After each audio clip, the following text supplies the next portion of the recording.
నమస్తే. మాలతీ చందూర్ గారి నవల కాంచన మృగం 5వ భాగం, చివరి భాగం. తిరుగు ప్రయాణంలో ప్రసాద్ తన బుర్రని ఎటువంటి ఆలోచనలతో శ్రమ పెట్టకూడదని అనుకున్నాడు. అలా ఉండటానికి ప్రయత్నించాడు కూడాను. కాని అది సాధ్యం కాలేదు. తను 4 రోజుల క్రితం పెద్ద డిటెక్టివ్ లాగా ఈ చిక్కుముడిని విప్పుతాను అని బయలుదేరాడు. ఏమైంది? ఏం మిస్టరీ విడదీయగలిగాడు? ఎటొచ్చి ఆ పిల్లవాడు సుందరమ్మ గారికి కలగలేదు అన్నది నిర్ధారణగా తెలుసుకున్నాడు. ఆయనకి, డాక్టర్ ప్రభాకరమూర్తికి బుర్రలు పనిచెయ్యలేదు గాని సుమారు 60 ఏళ్లున్న స్త్రీకి 20 ఏళ్ల పిల్లవాడు ఎలా ఉంటాడు? అందున మన భారతదేశంలో 16 ఏళ్లకే దాంపత్య జీవితం ఆరంభమయ్యి 40 ఏళ్లకే వార్ధక్యం ముంచుకొచ్చేస్తుంది.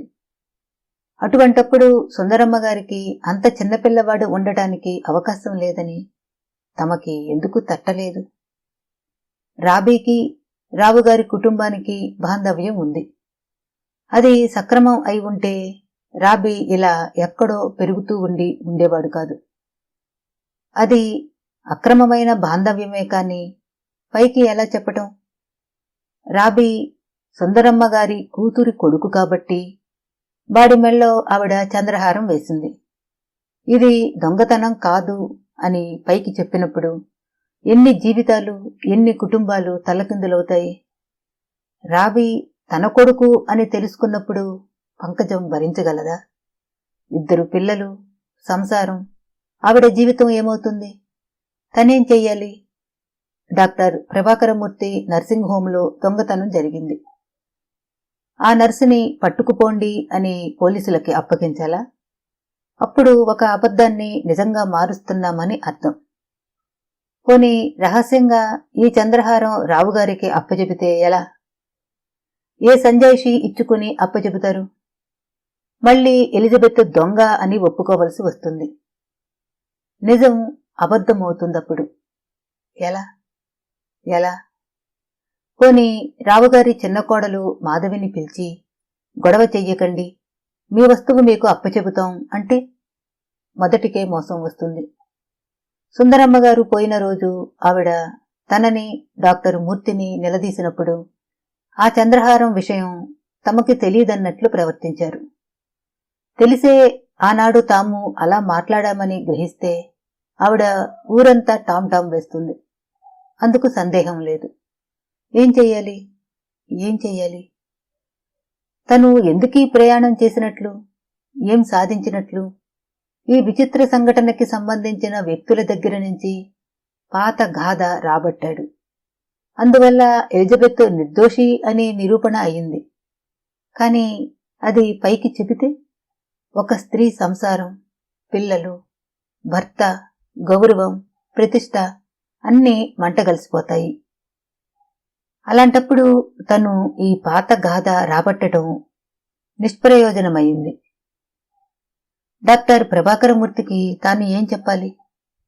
ఆ చంద్రహారం మర్యాదగా వెనక్కి ఇచ్చేయగల అవకాశం ఎలా కల్పించాలి? ఈ విషయంలో ఆనందరావు కూడా నిస్సహాయుడే. అతను చెప్పినట్లు రాబీ తల్లి ఎవరు అన్న ప్రశ్న వెంటనే ఉత్పన్నమవుతుంది. ఆనందరావు తండ్రి అని ఒప్పుకున్న మరుక్షణంలో దీనివల్ల ఎవరికీ ప్రయోజనం ఉండదు. అటువంటి నిష్ప్రయోజనమైన విషయం పైకి చెప్పటం దేనికి? బుర్ర బద్దలు కొట్టుకున్నా అతనికి దారి కనిపించటం లేదు. ఈ విచిత్రమైన సంఘటనలో అందరూ బాధ్యులే, అందరూ మంచివారే. కాని సుందరమ్మ గారి రెండో కోడలు మాధవి ఈ చంద్రహారాన్ని తేలిగ్గా వదిలేటట్లు లేదు.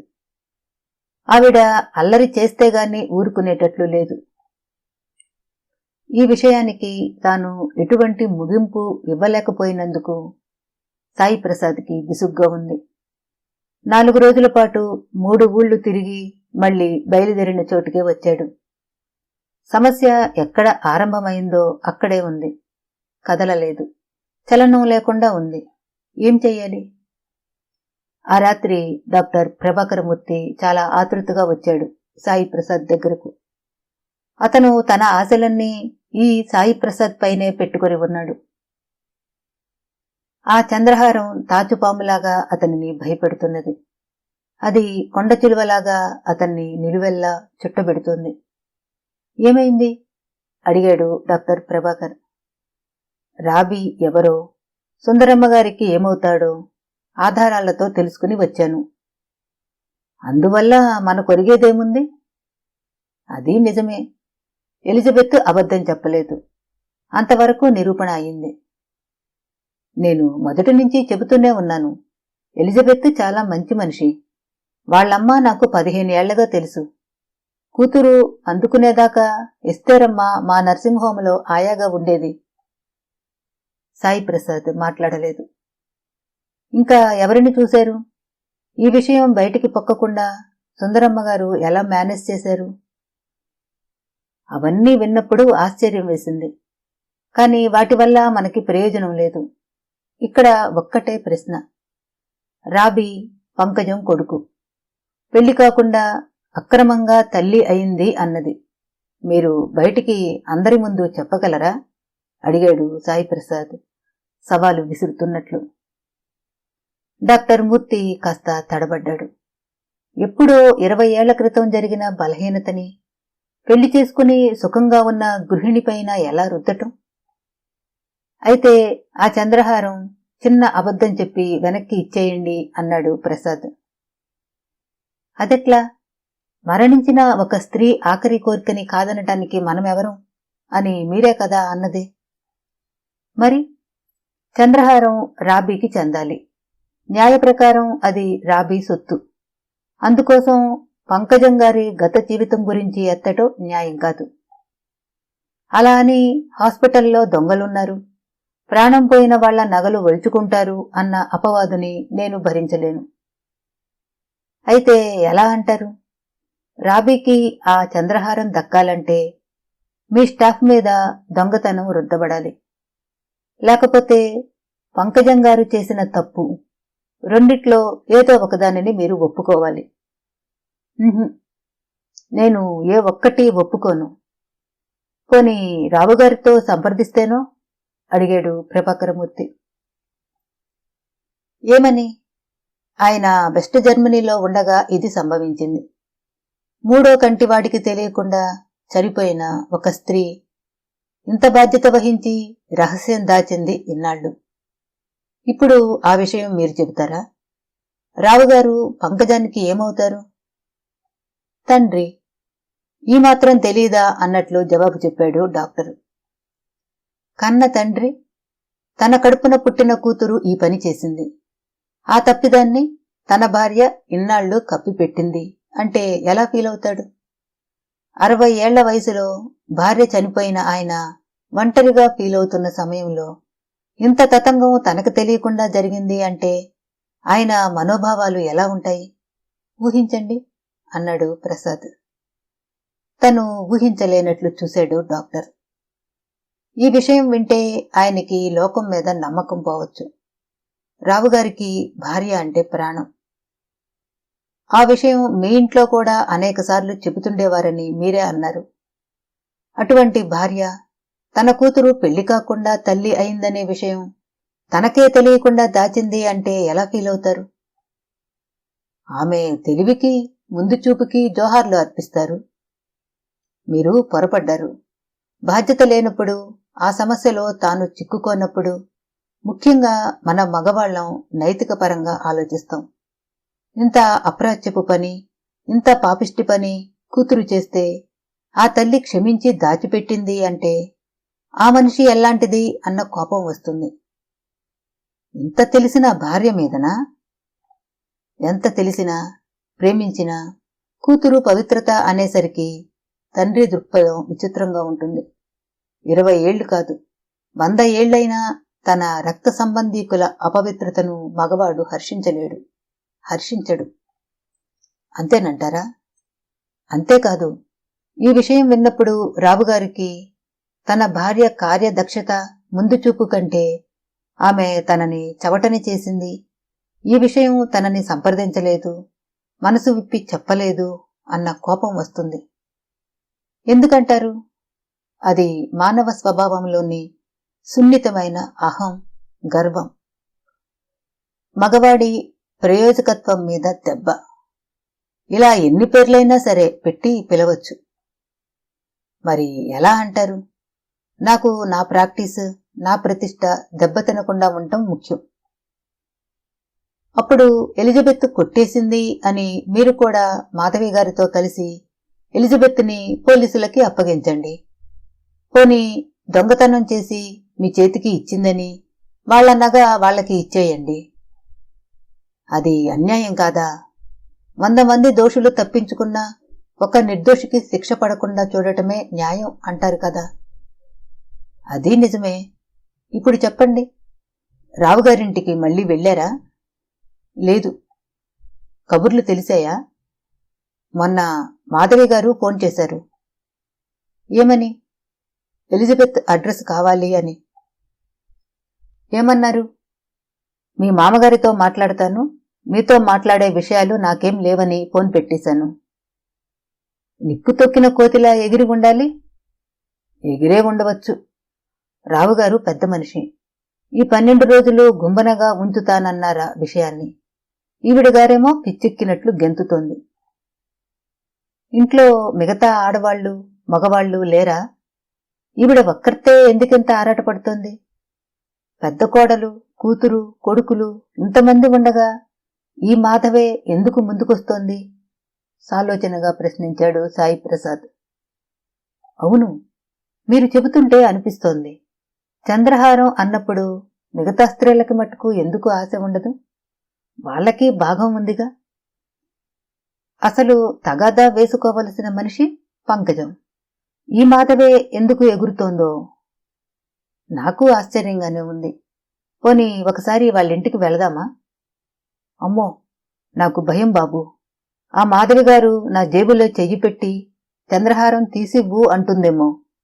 కాస్త దూకుడు మనిషిలా ఉంది అన్నాడు డాక్టర్ మూర్తి. పర్వాలేదు, నేను డబాయించగలను. వెళ్దాం రండి. ఇప్పుడా? కాదు, రేపు మధ్యాహ్నం వేళ వెళదాం. రేపు ఎన్నో రోజు? 7 కదూ. చుట్టాలు వాళ్ళు 7వ రోజుకు కానీ చేరుకోరు. అప్పుడు మనం వెళ్ళినా బాగుండదు. పొద్దుటపూట నాకు వీలవదు అన్నాడు డాక్టర్ మూర్తి. వారికి వీలవకపోవచ్చు. బ్రాహ్మలు గొడవ చాలా ఉంటుంది. అదేం ఉన్నట్లు లేదు. ఎలా తెలుసు? ప్రశ్నించాడు సాయి ప్రసాద్. మా శాస్త్రులు గారు, వాళ్లకి పౌరోహితుడేట. ఆయన అన్నారు, సమారాధన, పూర్ ఫీడింగ్ తప్ప ఏం చెయ్యరుట. మంచిదే, సుందరమ్మ గారి ఆత్మ నిజంగానే సంతోషిస్తుంది అన్నాడు ప్రసాద్. ఆ మరునాడు 4 వేళ డాక్టర్ మూర్తి, సాయి ప్రసాద్ కలిసి రావుగారింటికి వెళ్లారు. ఆ ఇంటి ఆవరణని విషాదఛాయలో దట్టంగా చుట్టబెట్టి ఉన్నాయి. ముందున్న పోర్టికోలో విసిరేసి ఉన్నట్లుగా అక్కడ అక్కడ కుర్చీలు, ఎక్కడా మనుషుల అలికిడి లేదు. నెమ్మదిగా పోర్టికో దాటుకుని ముందు హాల్లోకి వెళ్లారు. హాల్లో మనుషులు లేరు. క్రితంసారి వారు వచ్చినప్పుడు సుందరమ్మగారి భౌతిక కాయంతో ఇంటి నిండా మనుషులతో ఆ హాలు రద్దీగా ఉంది. ఈరోజు సోఫాలు, పెద్ద పెద్ద కుషన్ సోఫాలు, కూర్చునే మనుషుల కోసం నోరు ఆవలించుకుని చూస్తున్నాయి. గోడకి సుందరమ్మగారి కలర్ ఫోటో, దానికి పూలహారం. ఆ హాలులోనే ఆమె దేహాన్ని ఉంచిన స్థలంలో దీపారాధన వెలుగుతూ ఉంది. ఈ ఇద్దరూ ఎవరిని అడగాలో, ఎటు వెళ్లాలో తెలియక ఇబ్బందిగా గుమ్మంలో నిల్చున్నారు. అప్పుడు ఆ సోఫాల్లో ఒకదాంట్లో మనిషి కూర్చుని ఉన్నట్లు గుర్తించగలిగారు.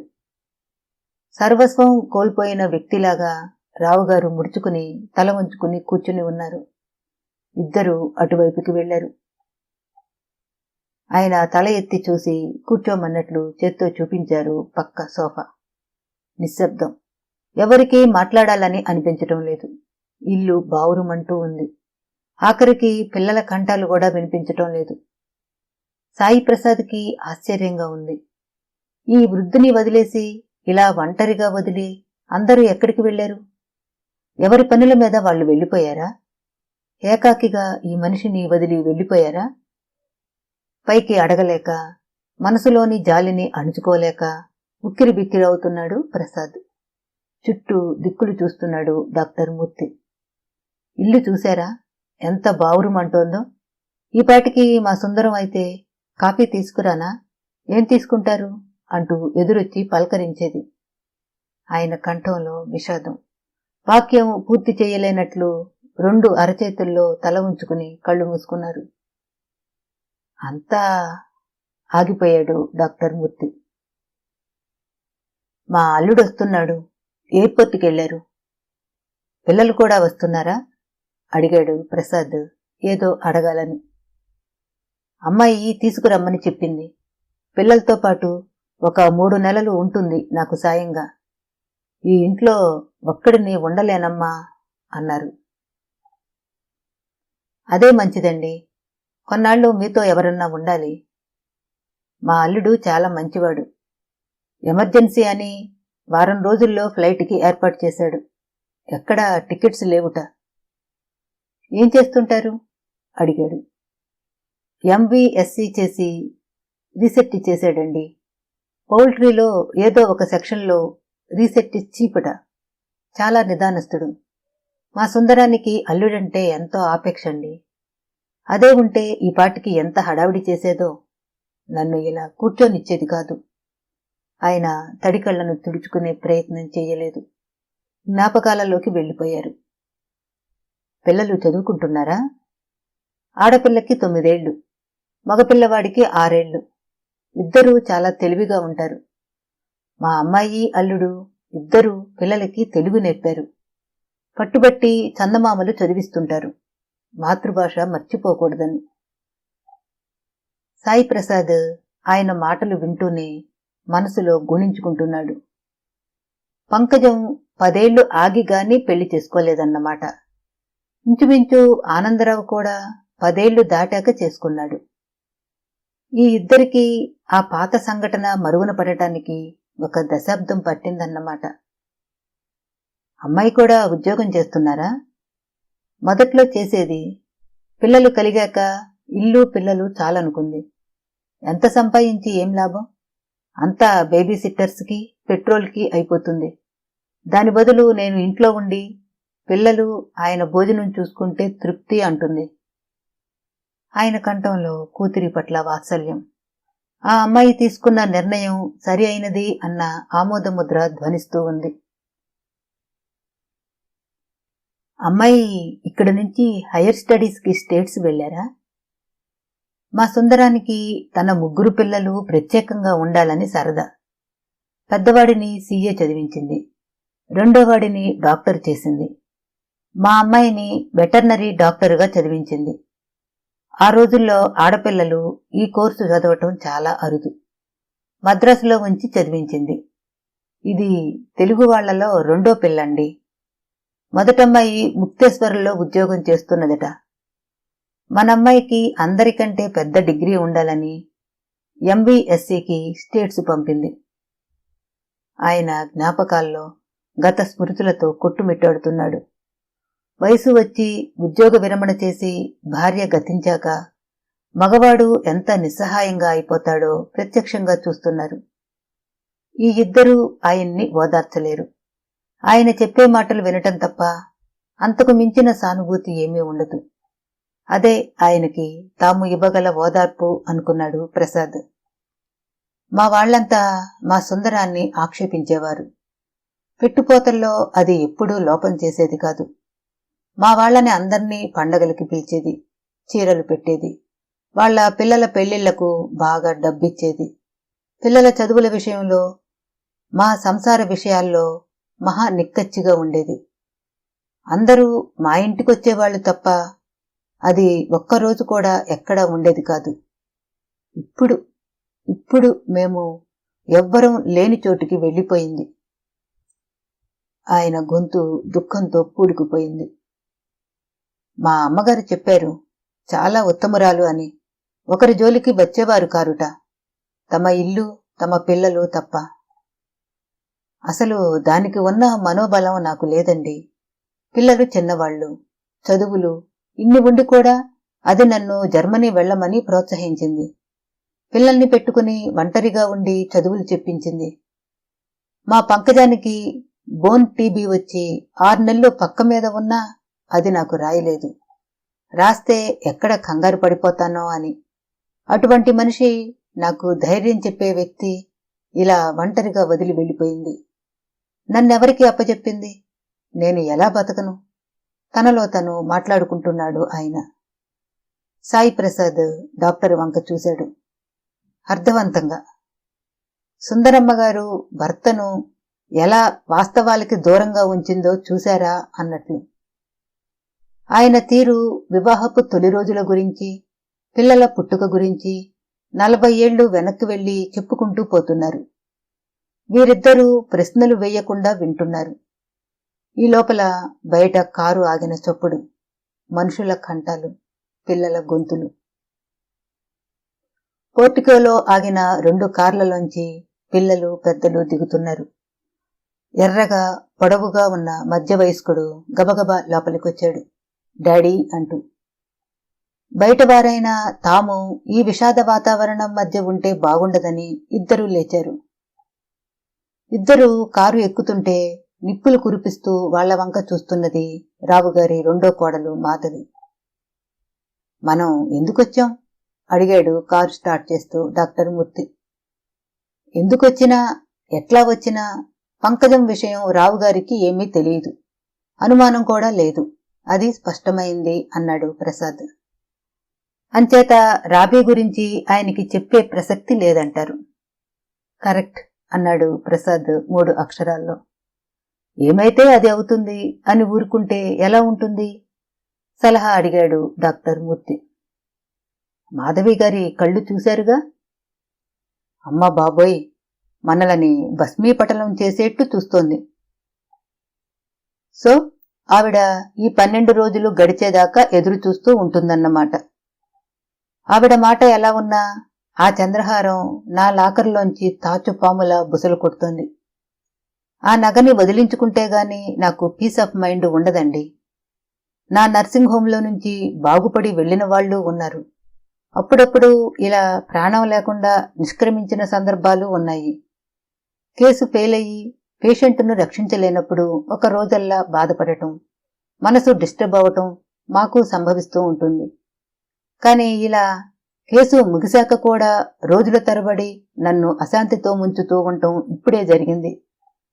ఆవిడ పోవటం కంటే ఈ చంద్రహారం పెద్ద విషయం అయి కూర్చుంది అన్నాడు డాక్టర్. మీ దృష్టిలో చంద్రహారం ఒక నగ మాత్రమే, కాని డబ్బుగా మారిస్తే అది 25,000-20,000 ఉంటుంది. అయితే డబ్బండి బాబు, అన్ని అనర్థాలకి డబ్బే మూలం. అదే ఒక పూసల దండైతే ఆ మాధవి గారింత గొడవ చేసేది కాదు. ఆ మాధవి గారు ఒక్కరే ఎందుకు చేస్తారు? వెనక వీళ్లంతా ఉండి ఆవిడను ముందుకు తోస్తున్నారేమో అన్నాడు డాక్టర్ మూర్తి. అయి ఉండొచ్చు. ఏది ఎట్లా అయినా మీ నర్సింగ్ హోం మీద దొంగతనం పడకూడదు. అలా అని పంకజం గారి జీవితంలో జరిగిన ఆ తప్పిదాన్ని తిరిగి తోడనూకూడదు. ఇది సాధించటం ఎలా? అదే పెద్ద సమస్య. పోనీ దొంగకే తాళం చెవులు ఇస్తే? అంటే ఎలిజబెత్కి చంద్రహారం ఇచ్చేసి వారికి ఒప్పజెప్పమంటారా? అడిగాడు సాయి ప్రసాద్. నా ఉద్దేశం అది కాదు. పంకజం గారినే అడిగితే నగ మీకు అప్పచెపుతాం. సడన్ బ్రేక్ వేసి డ్రైవ్ చేస్తున్న కారుని ఆపాడు సాయి ప్రసాద్. అలా ఆపేసి 5 నిమిషాల పాటు మాట్లాడకుండా కూర్చుండిపోయాడు. అతను అలా ఎందుకు నిశ్శబ్దంగా అయిపోయాడో డాక్టర్ మూర్తికి అర్థం కావడం లేదు. మీరెందుకింత సైలెంట్ అయిపోయారు? నడినెత్తిన మేకు కొట్టినట్లు సరి అయిన మార్గం చెప్పారు. ఇంతదాకా నాకెందుకు తట్టలేదు అని నా మొద్దుబుర్రని నేనే కోప్పడుతున్నాను అన్నాడు ప్రసాద్ నవ్వుతూ. మూర్తి కళ్లల్లో తృప్తి కనిపించింది. పంకజం గారిని కలుసుకుని ఆవిడితో ఈ చిక్కు గురించి మాట్లాడగలరా? అడిగాడు ప్రసాద్. అమ్మా బాబోయ్, నేనా? నాకు పేషెంట్లతో మాట్లాడటం తప్ప మామూలు మనుషులతో మాట్లాడటం చేతకాదు. అందులోనూ పంకజం గారి జీవితం గురించి ఎంత తెలిసినా నేను అసలు మాట్లాడలేను. ఆవిడ కళ్లల్లోకి చూసే ధైర్యం కూడా నాకు లేదు. మరెట్లా? అన్నిటికీ మీరే శరణ్యం. అందుకే కదూ ఆ రోజు మీ దగ్గరికి పరిగెత్తుకొచ్చింది. ఆమెతో నాకు పరిచయం లేదు. కనీసం డాక్టర్గా మీరు 4-5 మాటలన్నా మాట్లాడి ఉంటారు. ముఖ పరిచయం ఉంది కదా. మీరు చెప్పినవన్నీ నిజమే. నాకు డాక్టర్గా బెడ్ సైడ్ మా నర్సు తప్ప సోషల్గా మాట్లాడటం చేతకాదు. అసలు ఎలా అడగాలి, ఏమని చెప్పాలి అని కూడా తెలీదు. నేను ఎంక్వైరీ చెయ్యలేదు. మరి అమ్మా, నాకు తెలుసా? ఆనందరావు ముక్కు మొహం ఎరగనే. అదే నేను చెప్పేది. మీరు ముఖపరిచయం లేని వాళ్లతో కూడా పరిచయం చేసుకు మాట్లాడగలరు. వారిని మీ మాటల్లోకి లాక్కొచ్చి అసలు విషయం రాబట్టగలరు అన్నాడు డాక్టర్ మూర్తి. ఏమని అడగను? ఇక్కడ మరియమ్మను అడిగినట్లు రూపాయి నోట్లు ఆడించి ఆశ పెట్టే పరిస్థితి కాదు. ఆనందరావు గారిలాగా ఇద్దరూ మగవాళ్ల మధ్య ఫ్రాంక్గా నడిచే సంభాషణ కాదు. పంకజం గారు చదువుకున్నారు. గౌరవం ప్రతిష్ఠ గల కుటుంబం నుంచి వచ్చారు. అన్నిటికంటే ఆమె గృహిణి. ఆమెతో ఈ విషయం ఎలా కదపను? అసలు అడిగేందుకు ఏముంది అన్నాడు సాయి ప్రసాద్.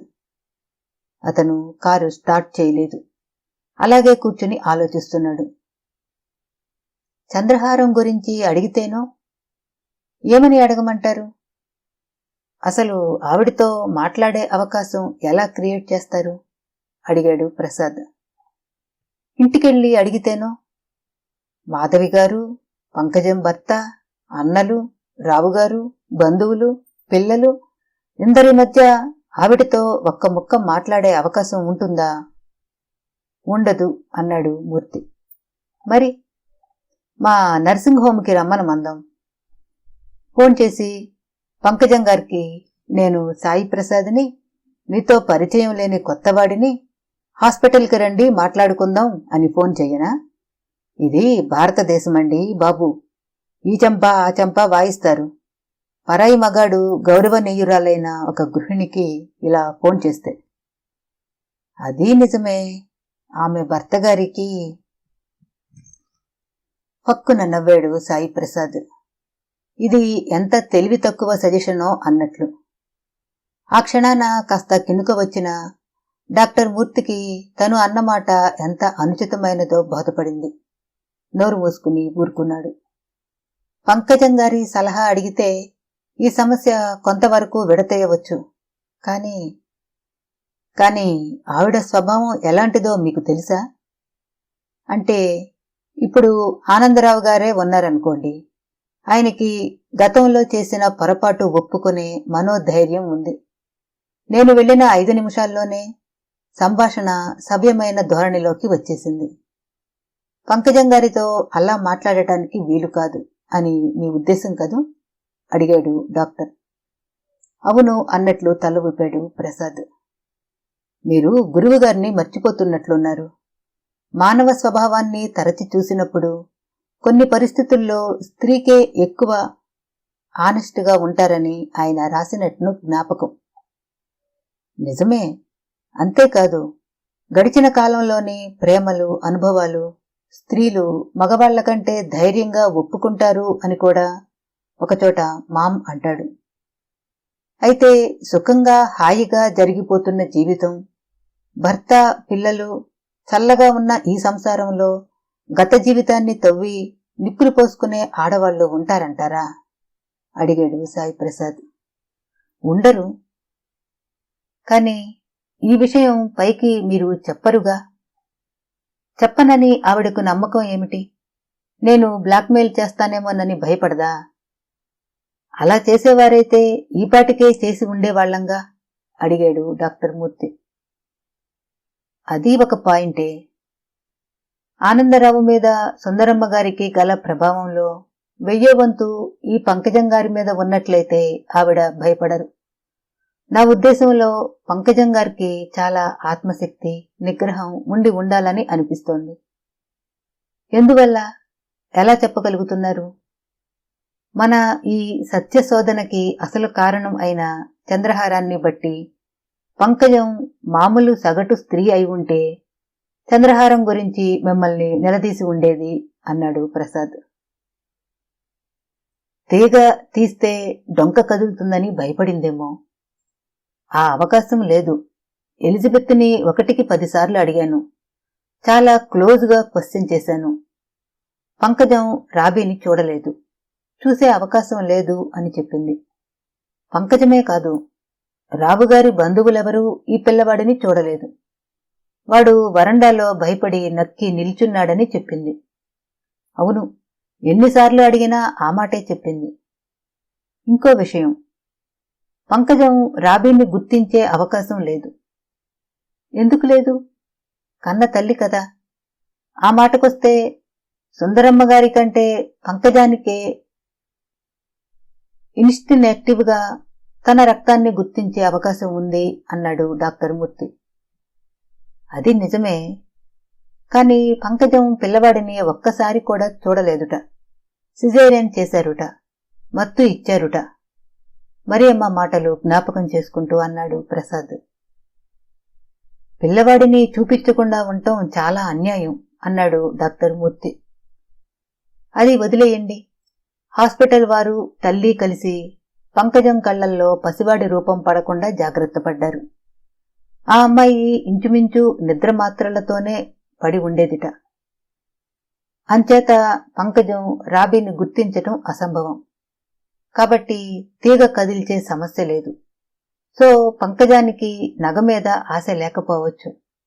అదీ కాకపోతే మాధవి ఎలాగూ గొడవ చేస్తోంది కదా అని ఏడ్చేదాని మొగుడొస్తే నా మొగుడు వస్తాడని ఊరుకోవచ్చు. అటువంటి దూరదృష్టే ఉంటే పంకజం చాలా లోతైన మనిషి అయి ఉండాలి, లేకపోతే అమాయకురాలైనా అయి ఉండాలి అన్నాడు మూర్తి. అమాయకురాలైతే ఒక్కత్తి స్టేట్స్ ఎలా వెళ్లి ఉంటుంది ప్రశ్నించాడు ప్రసాద్. కొందరు లౌకిక విషయాల్లో చాలా అమాయకంగా ఉంటారు. చదువు, జీవిత గమ్యం వీటిల్లో చాలా తెలివైన వారై ఉంటారు. ఆ సంగతి మీకు తెలియదా? తెలుసనుకోండి. స్త్రీలకి సహజంగా నగల మీద మోజు ఉంటుంది. అందులోనూ తల్లి చంద్రహారం అన్నప్పుడు ఎలా ఊరుకుంటుంది అన్న ప్రశ్న. ప్రసాద్ యోచిస్తున్న కంఠంతో అన్నాడు మెల్లిగా. రావుగారికి మళ్ళేనే తల్లి మీద, ఆమె జ్ఞాపకం మీద గౌరవమేమో. మాధవి గారంతా గండాగోడిగా అల్లరిపడటం ఎందుకని ఊరుకున్నారేమో.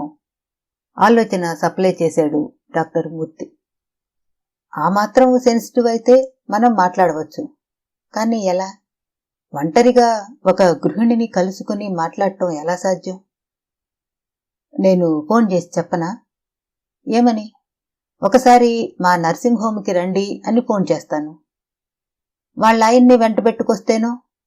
సహజంగా మీరు రండి అంటే భర్త పక్కన ఉన్నప్పుడు ఇద్దరికీ కలిపి ఆ పిలుపు అనే అర్థం వస్తుందే అన్నాడు ప్రసాద్.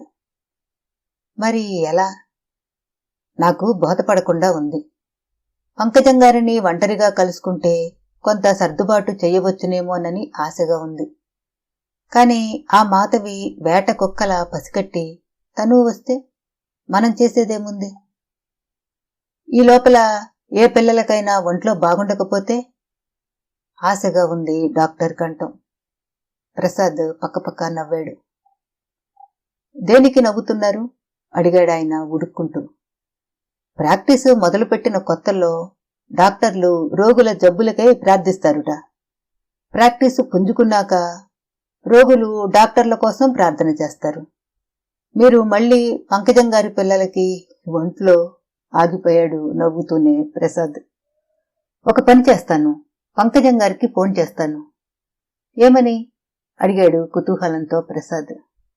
మీ అమ్మగారు పోయే ముందు మీరు ఆ సమయంలో అక్కడ లేరు, ఆ విషయం మర్చిపోతున్నారు. అదీ నిజమే. క్రితం రోజు రాత్రి నాతో కొన్ని విషయాలు చెప్పారు అని. భర్తగారు వెంట రాకుండా ఒక్కరే రండి అని కూడా చెప్పగలుగుతారా? ప్రయత్నిస్తాను. భర్తగారే కాదు, ఇంట్లో మరెవ్వరిని తీసుకురావద్దని చెప్పండి. కాస్త ఇబ్బందే. ఇంత స్పష్టంగా మన ఈ సమాజంలో ఎలా చెప్పటం? చెప్పండి. మీ అమ్మగారికి మనసులో పోతానన్న అధైర్యం ఉంది. ఇలా ఏదో కథ చెప్పి నర్సింగ్ హోంకి ఒంటరిగా రప్పించే ప్రయత్నం చేయండి. చేస్తాను అన్నాడు డాక్టరు దృఢంగా. ఇంత అనుకుంటున్నాము గాని తీరా ఆమె వచ్చేప్పటికీ నాకు నోట్లోంచి మాట రాకపోవచ్చు అన్నాడు ప్రసాద్. మీరే ఇలా అంటే ఎలా? మరి అమ్మ అన్ని విధాలా మనకంటే కింది స్థాయిలో ఉంది కాబట్టి డబ్బు వాసన చూపితే వాగుతుంది అన్న ధైర్యంతో ముందుకెళ్లాను. ఈమె చదువుకున్నారు, మనకంటే పై స్థాయిలో ఉన్నారు, పైగా గృహిణి. ఎలా మాట్లాడాలా అన్నది నాకు పెద్ద సమస్యగానే ఉంది. అసలు మాట్లాడే అవకాశం ఇస్తారో లేదో చూద్దాం. ఇచ్చిన సంభాషణ ఎలా మొదలు పెట్టాలి? ఇది చాలా సున్నితమైన విషయం. మీరు ఫోన్ చేయండి, చేసి నాకు చెప్పండి. రాత్రే చేస్తాను. వద్దు. ఏం? ఈరోజే భర్త పిల్లలు వచ్చారు. వాళ్లతో గడపాలని ఆమె ఉత్సాహపడుతుంటారు. ఇవాళ కాదు, 12వ రోజు లోపల మాధవి గారు బాంబు పేల్చే ముందు కలుసుకుంటే చాలు. ఎల్లుండి చెయ్యనా? అడిగాడు మూర్తి. అలాగే అన్నాడు ప్రసాద్. కాని అతనికి ఏదో దుడుగ్గా ఉంది. గౌరవనీయురాలైన ఒక గృహిణి ముందు ఆమె గత జీవితంలోని తప్పిదాన్ని, అందులోనూ కొడుకు బ్రతికి ఉన్నాడు అని చెబితే ఆమె ఈడ్చి చెంపదెబ్బ ఇస్తుందేమోనన్న భయం. అలా అని ఈ సమస్యని ఇక్కడితో వదలలేకుండానూ ఉన్నాను. చాలా సర్వసాధారణం అనుకున్న విషయాలు ప్రాణాంతకం అవుతుంటాయి. డాక్టర్ మూర్తి తత్వ విచారణలో పడ్డాడు. సాయంత్రం 4:30 ప్రాంతాల ఎండవేడి బాగా తగ్గిపోయింది. అనుకోకుండా చుట్టుముట్టిన మబ్బుల వల్ల ఇలాంటి సమయాల్లో కాస్త వేసుంటే బాగుండు అనిపించింది. కాని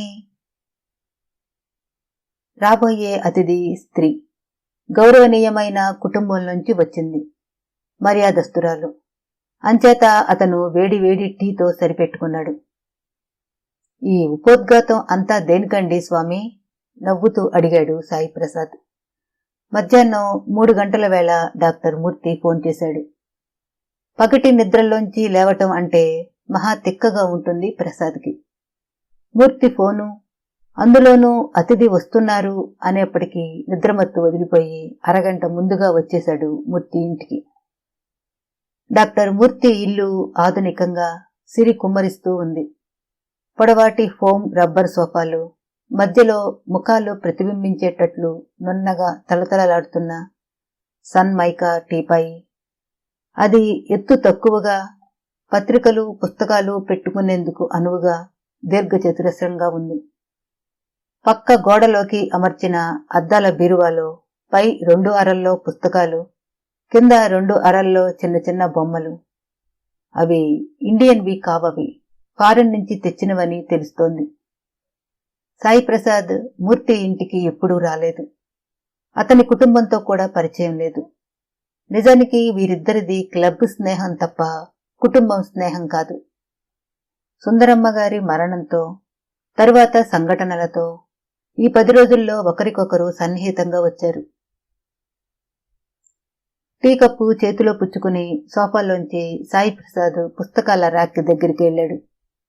గాంధీజీ శతజయంతి సందర్భంగా వెలువడిన బాపు కంప్లీట్ వర్సెస్ వరుసగా పేర్చబడి ఉన్నాయి. 2వ అరలో సోమర్సెట్ మామ్, ఏజే క్రానిక్, వీటి మధ్య ఆర్థర్ హైలీ ఫైనల్ డయాగ్నోసిస్ ఇవి ఉన్నాయి. సాయి ప్రసాద్కి ఆ పుస్తకాలు సెలక్షన్ చూస్తే నవ్వొచ్చింది. రచయిత వైద్యుడైతే గాని, వైద్యానికి సంబంధించిన సాహిత్యం అయితే గాని ఇతను చదవడు కాబోలు అనుకున్నాడు. ఆమె ఎన్నింటికొస్తానన్నారు?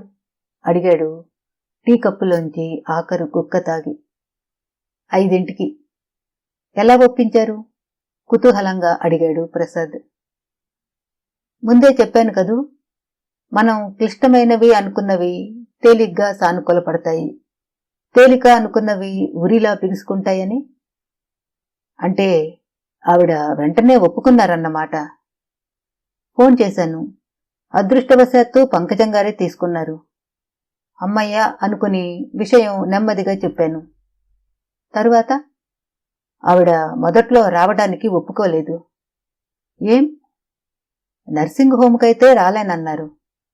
అక్కడి జ్ఞాపకాలు ఇంకా పచ్చిగా ఉన్నాయి. ఆ గేట్లో నేను అడుగు పెట్టలేనన్నారు అన్నాడు మూర్తి జాలితో నిండిన కంఠంతో.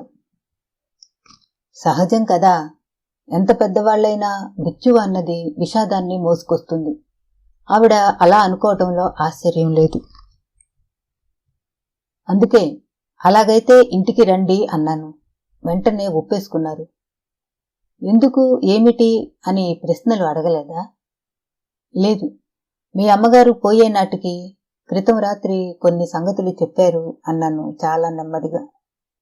ఆవిడ అవును అనలేదు, కాదు అనలేదు. విషయాలు ఏమిటి అని ప్రశ్నించలేదు. వస్తాను అన్నారు అంతే. మరి భర్త?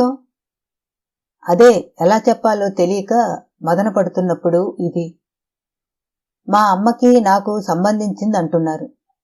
అంచేత మా ఆయనకి దీంట్లో సంబంధం ఉండదు, ఆయన రారు అంది చాలా దృఢంగా.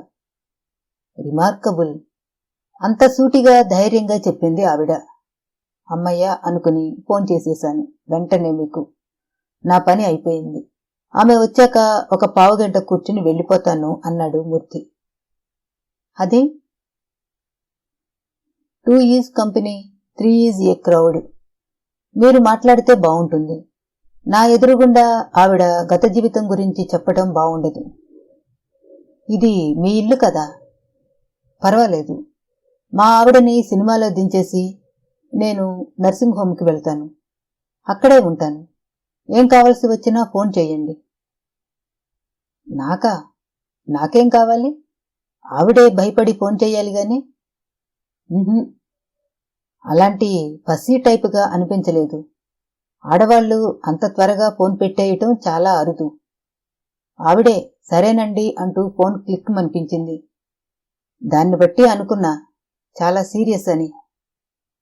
అనుకుని నన్ను ఇలా ఒంటరిగా వదిలి వెళ్ళిపోవాలనుకుంటున్నారా? అల్లరి మిళితమైన సీరియస్నెస్తో అడిగాడు సాయి ప్రసాద్. మాధవి గారైతే వదిలిపెట్టి వెళ్లి ఉండేవాడిని కాదు. మీరు చాలా డెలికేట్ విషయం ఎత్తబోతున్నారు. మూడో మనిషి, అందున డాక్టర్ని ఉండటం మంచిది కాదని వెళ్తున్నాను. ఓకే అన్నాడు ప్రసాద్. బయట కారు ఆగిన శబ్దం. డ్రైవర్ లేడు. ఆమె డ్రైవ్ చేసుకుంటూ వచ్చింది. మామూలుగా చామన ఛాయలో ఉంది. సుందరమ్మ గారంతా తెలుపు కాదు. ఆవిడని చూస్తే మాస్టర్ డిగ్రీ ఉన్న మనిషి అని గాని, అమెరికాలో 10 ఏళ్లుగా ఉంటున్నదని గాని అనుకోరు. వాలు జడ, మామూలు నూలు చీర, చేతికి ఒక గాజు, మెళ్ళో సన్న గొలుసు. పొడవుగా సన్నగా ఉంది. రోడ్డు మీద నడుస్తుంటే గాని, నలుగురిలో ఉన్నప్పుడు గాని ప్రత్యేకంగా కనిపించని విగ్రహం. సుందరమ్మ గారు పచ్చని రంగు అని, మనిషి అందగత్తె అని, 60 ఏళ్లు వచ్చినా చక్కగా ఉండేవారని విని ఉన్నాడు ప్రసాద్. బహుశా ఈ పంకజానికి తండ్రి పోలిక వచ్చిందేమో అనుకున్నాడు మనసులో. ఆవిడ కారు తలుపు వేసి డోర్ లాక్ చేయలేదు. ఆ నడకలో ఒక దృఢత్వం, వేసే అడుగులో విశ్వాసం కనిపించాయి ప్రసాద్కి. కారు శబ్దం విని గుమ్మం ముందుకెళ్లిన డాక్టర్ మూర్తి రండి రండి అంటూ లోనికి ఆహ్వానించాడు. ఈమెకి ఎన్నేళ్లుంటాయి? లోలోన అంచనా వేసుకుంటున్నాడు ప్రసాద్. ఆనందరావు మరియమ్మల కథనం బట్టి చూస్తే 35 పైన ఉండాలి. కాని మనిషి అలా లేదు. ఇంకా లేతగానే ఉంది. 30 ఏళ్ల స్త్రీలా ఉంది. వీడు నా ఫ్రెండ్ సాయి ప్రసాద్. వీరు పంకజం, సుందరమ్మ గారి కూతురు అంటూ ఇద్దరిని పరిచయం చేశాడు డాక్టర్ మూర్తి. మీ మదర్తో పరిచయం లేదు గాని చాలా రిమార్కబుల్ పర్సన్ అని విన్నాను. ఐఎమ్ సారీ అన్నాడు ప్రసాద్ సానుభూతి చెబుతూ. అవును, మా మదర్ రిమార్కబుల్ పర్సన్ అని పోయేప్పుడు కూడా ప్రూవ్ చేసుకుంది. నిజం చెప్పాలంటే అమ్మ పోయింది. ఇక అమ్మ లేదు అన్న శూన్యం గురించి బాధపడుతున్నాను తప్ప ఆమె మరణం గురించి కాదు అంది పంకజం. సాయి ప్రసాద్ కళ్లల్లో ప్రశ్నలు కనిపించినాయి కాబోలు. పంకజం మళ్లీ చెప్పింది. మరణం అన్నది తప్పదు. అది ఇన్వెటబుల్.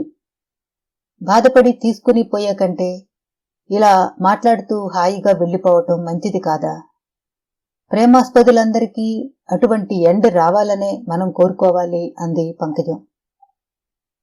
సాయి ప్రసాద్ సర్దుకుని కూర్చున్నాడు. ఈ పంకజం మామూలు అందరి ఆడవాళ్ల లాంటిది కాదు. మృత్యువులో ఉన్న హుందాతనాన్ని, గౌరవాన్ని విడమర్చి చెబుతోంది. మృత్యువు అంటే రోగం, బాధ కాదు. అందులో కూడా ఒక డిగ్నిటీ ఉంది. అందరూ అలా సునాయాసంగా పోవాలని అంటున్నది. అది సాధ్యమా? సాధ్యం కాకపోయినా కోరుకోవటం తప్పు కాదు కదా. అమ్మా మీతో ఏదో చెప్పిందన్నారు, ఏం చెప్పింది అని పంకజం అడుగుతూ ఉంటే లోపల నుంచి టీ, బిస్కెట్లు వచ్చాయి. వాటిని టేబుల్ మీద ఉంచమని నౌకరికి సమ్మె చేసి బిస్కెట్లు ప్లేటు అందించాడు డాక్టర్ మూర్తి. టీ తాగుతూ ఉంటే టెలిఫోన్ మ్రోగింది. డాక్టర్ మూర్తి ఫోన్ అందుకుని అర్జెంటుగా ఏదో మాట్లాడుతున్నాడు. అవతల వాళ్లు ఆదుర్దాపడుతున్నట్లు అతని మాటల వల్ల తెలుస్తూ ఉంది. ఇది నిజమైన కాలా లేక మూర్తి ముందే ఏర్పాటు చేసుకున్న కాలై ఉంటుందా అన్న సందేహం కలిగింది ప్రసాద్కి. ఎమర్జెన్సీ కేసు వచ్చింది, వెంటనే నర్సింగ్ హోం చేరుకోవాలి. టీ పూర్తిగా తాగకుండా లేచాడు మూర్తి. మీరు మరోలా అనుకోకండి, అమ్మగారి ఆఖరు మాటలు ఈయన చెబుతారు. ఎక్స్క్యూజ్ మీ అంటూ హడావిడిగా వెళ్లాడు మూర్తి. సాయి ప్రసాద్కి టీ మింగుడు పడలేదు. గొంతులో గరగరమంటున్నట్లుంది. ఈ డాక్టరు హాయిగా తప్పుకున్నాడు. తను ఈ అపరిచిత యువతితో అతి సున్నితమైన, ప్రమాదకరమైన విషయాలు మాట్లాడాలా? ఎలా? ఎట్లా సంభాషణ ప్రారంభించాలి? మీ ఆయన పౌల్ట్రీలో స్పెషలైజ్ చేశారుట అడిగాడు సంభాషణ పొడిగించాలని. ట్రాపికల్ కంట్రీస్లో ఎగ్గుకి ఉండే రెసిస్టెన్స్ గురించి స్పెషలైజ్ చేశారు. అంటే అది ప్రత్యేక విభాగమా? మన దేశంలో పితికిన గుమ్మపాల నుంచి మాంసం దాకా అన్ని పదార్థాల్లో టీబీ బ్యాక్టీరియా ఎక్కువగా ఉంటుంది. పచ్చిగుడ్డు, గుమ్మపాలు మనం ఎంతో ఆరోగ్యం అనుకుంటాం.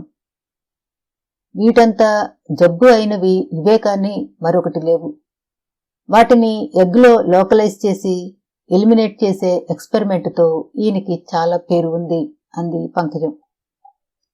ఆమె మాటల్లో భేషజంగాని, భర్త గొప్పవాడన్న గర్వంగానీ లేదు. మీరు వెటర్నరీ సైన్స్ చేశారట. స్త్రీలు ఆ బ్రాంచి ఎన్నుకోవటం చాలా తక్కువ కదూ? యు మీన్ పశువుల డాక్టర్ అనేనా? ఆ రోజుల్లో నన్ను ఆడ పశువుల డాక్టరు అని పిలిచి ఏడిపించేవారు. మా అమ్మ నన్ను ప్రత్యేకమైన కోర్సు తీసుకోమంది. తీసుకున్నాను. మీ ఇష్ట ప్రకారం కాదా అడిగాడు ప్రసాద్. పంకజం తలెత్తి సూటిగా సాయి ప్రసాద్ కళ్లల్లోకి చూసింది. ఆమె కళ్లల్లో సంకోచం లేదు, బెదురు లేదు. క్షణం పాటు అల్లా రెప్పవాల్చకుండా చూసి, ఈ ప్రశ్నలన్నీ ఎందుకు అడుగుతున్నారు? ఈ కబుర్ల కోసం నన్ను పిలిచారనుకోను అంది నెమ్మదిగా. లేదు, మీ అమ్మగారి ప్రభావం మీ మీద ఎంత ఉందో తెలుసుకోవాలని. మరో వ్యక్తి మీద కంటే. ఎవరా మరో వ్యక్తి?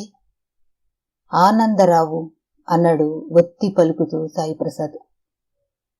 పంకజం కదలలేదు. నిశ్చలంగా అలా 2 నిమిషాలు కూర్చుంది. సాయిప్రసాద్ కూడా నిశ్శబ్దంగా ఉండిపోయాడు. తను అన్న ఆ పేరు ఆమె హృదయంలోని జ్ఞాపక పొరలలోకి లోతుగా పోనివ్వమన్నట్లుగా. ఆ పేరు ఆమెలో ఎంత లోతుకెళ్ళింది, ఎక్కడ గుచ్చుకుంది అని చూస్తున్నాడు పరిశీలనగా. అయితే పంకజం ముఖంలో మార్పు లేదు, మామూలుగానే ఉంది. ఆ వ్యక్తి ఎవరో నాకు తెలియదు అని అబద్ధం ఆడను, ఆడే అవసరం లేదు. మీకు ఎలా పరిచయం? ముందా విషయం చెప్పండి అడిగింది పంకజం. ఆమె ఇంత సూటిగా అడిగేస్తుందని సాయిప్రసాద్ అనుకోలేదు. ఆఖరికి ఆనందరావు కూడా ఎలిజబెత్ విషయం ఎత్తితేగాని అసలు విషయం చెప్పలేదు. అట్లాంటిది ఒక స్త్రీ తన గత జీవితంలోని దుర్ఘటనకి కారకుడైన వ్యక్తి గురించి ఇంత నిర్భయంగా ఎలా అడగగలుగుతోంది? మీ దగ్గర కొన్ని విషయాలు సూటిగా చెబుతాను. మీరు ఫ్రాంకుగా ఉన్నట్లే నేను ఉంటాను. మీ అమ్మగారి మెళ్ళలో చంద్రహారం పోయిందన్న విషయం మీకు తెలుసా? తెలుసు. మా చిన్న వదిన మాధవి గొడవ చేస్తుందని కూడా తెలుసు అంది పంకజం. మీకు ఆ నగ మీద ఇంట్రెస్ట్ లేదా? మీ అమ్మగారి చంద్రహారం గదా. లేదు అనను కాని, మా చిన్న వదిన అనుకున్నట్లు ఆ ఎలిజబెత్ దొంగతనం చేసింది అంటే నమ్మలేకుండా ఉన్నాను. ఒకవేళ చేసినా ఆ అమ్మాయి చేసిన సేవకి ఇంతకి 10 రెట్లు ఇచ్చినా మా రుణం తీరదు అంది పంకజం. అలా అని వదులుకుంటారా? నిజం చెప్పమన్నారా? నాకు మా అమ్మ నగల మీద ఇంట్రెస్ట్ లేదు. మా అమ్మాయికి తెలుగు నేర్పించాను కాని బంగారం మీద వ్యామోహం నేర్పలేదు. అంతగా వస్తే మిగతా నగలు మా వదినలిద్దరినీ పంచుకోమంటాను. అంతేగాని ఒక ఆడదాన్ని, పాపం బీదదాన్ని పోలీసులకు అప్పగిస్తే ఊరుకోను. ఏం చేస్తారు? అడిగాడు సాయి ప్రసాద్. ఇంకా నిర్ణయించుకోలేదు. ఒకవేళ మీ అమ్మగారు ఆ నగ ఎలిజబెత్కి ఇచ్చారే అనుకుందాం. ఎందుకు ఇచ్చిందో ఆ కారణం తెలిస్తే గాని మా చిన్న వదిన ఊరుకోదు. ఇందులో మీ అన్నయ్యలు, పెద్ద వదిన గారి ప్రమేయం లేదా? ఈ వివరాలన్నీ ఎందుకు అడుగుతున్నారు? మళ్లీ ప్రశ్నించింది పంకజం. ఇందులో మీ పాత్ర ఉంది కాబట్టి అన్నాడు ప్రసాద్. నేనా? నాకివ్వలేదుగా.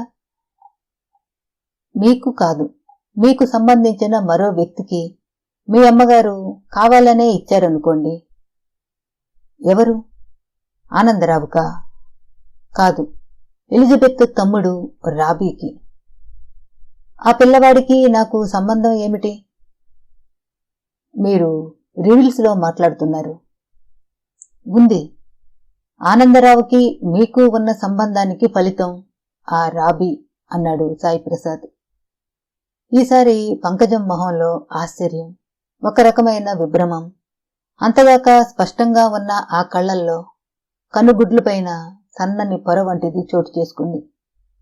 ఆమె అలా శూన్యంలోకి చూస్తూ కూర్చుండిపోయింది. ఐఎమ్ సారీ, ఈ విషయాలు పైకి చెప్పాలని నేను అనుకోలేదు. కాని ఎలిజబెత్ దొంగ కాదు. ఆ చంద్రహారం మీ అమ్మగారు రాబీని గుర్తించి కావాలనే వాడి మెళ్ళలో వేశారుట అన్నాడు అతి నెమ్మదిగా. ఈ మాటలు ఆమె చెవుల్లోకి వెళ్ళినాయా లేదా అన్నది అతనికి అవగతం కాలేదు. ఈ మాటలు అన్న తర్వాత నిశ్శబ్దంగా ఉండటం కూడా అతనికి సాధ్యం కాలేదు. ఈ విషయాలు నాకు, డాక్టర్ గారికి తప్ప ఎవరికీ తెలియవు. ఎలిజబెత్కి? అడిగింది పంకజం. ఎలిజబెత్కి, రాబీకి మీకు సంబంధం ఉందని తెలియదు. మీకెట్లా తెలిసింది? మీ అమ్మగారు రాబీకి చంద్రహారం ఇవ్వడానికి వెనుక బలవత్తరమైన కారణం ఉండి ఉంటుందనిపించింది. పూర్ మదర్, పూర్ అంది పంకజం చాలా జాలిగా. సాయి ప్రసాద్కి ఆశ్చర్యంగా ఉంది. పంకజం తల్లిని తలుచుకు జాలిపడుతుందా? దేనికి? అడిగాడు. మా అమ్మ ఆ పిల్లవాడు పోయాడని అబద్ధం చెప్పింది. మీ అమ్మగారు అబద్ధం చెప్పలేదు. అక్కడి ఆయా ఆమెని మోసగించింది.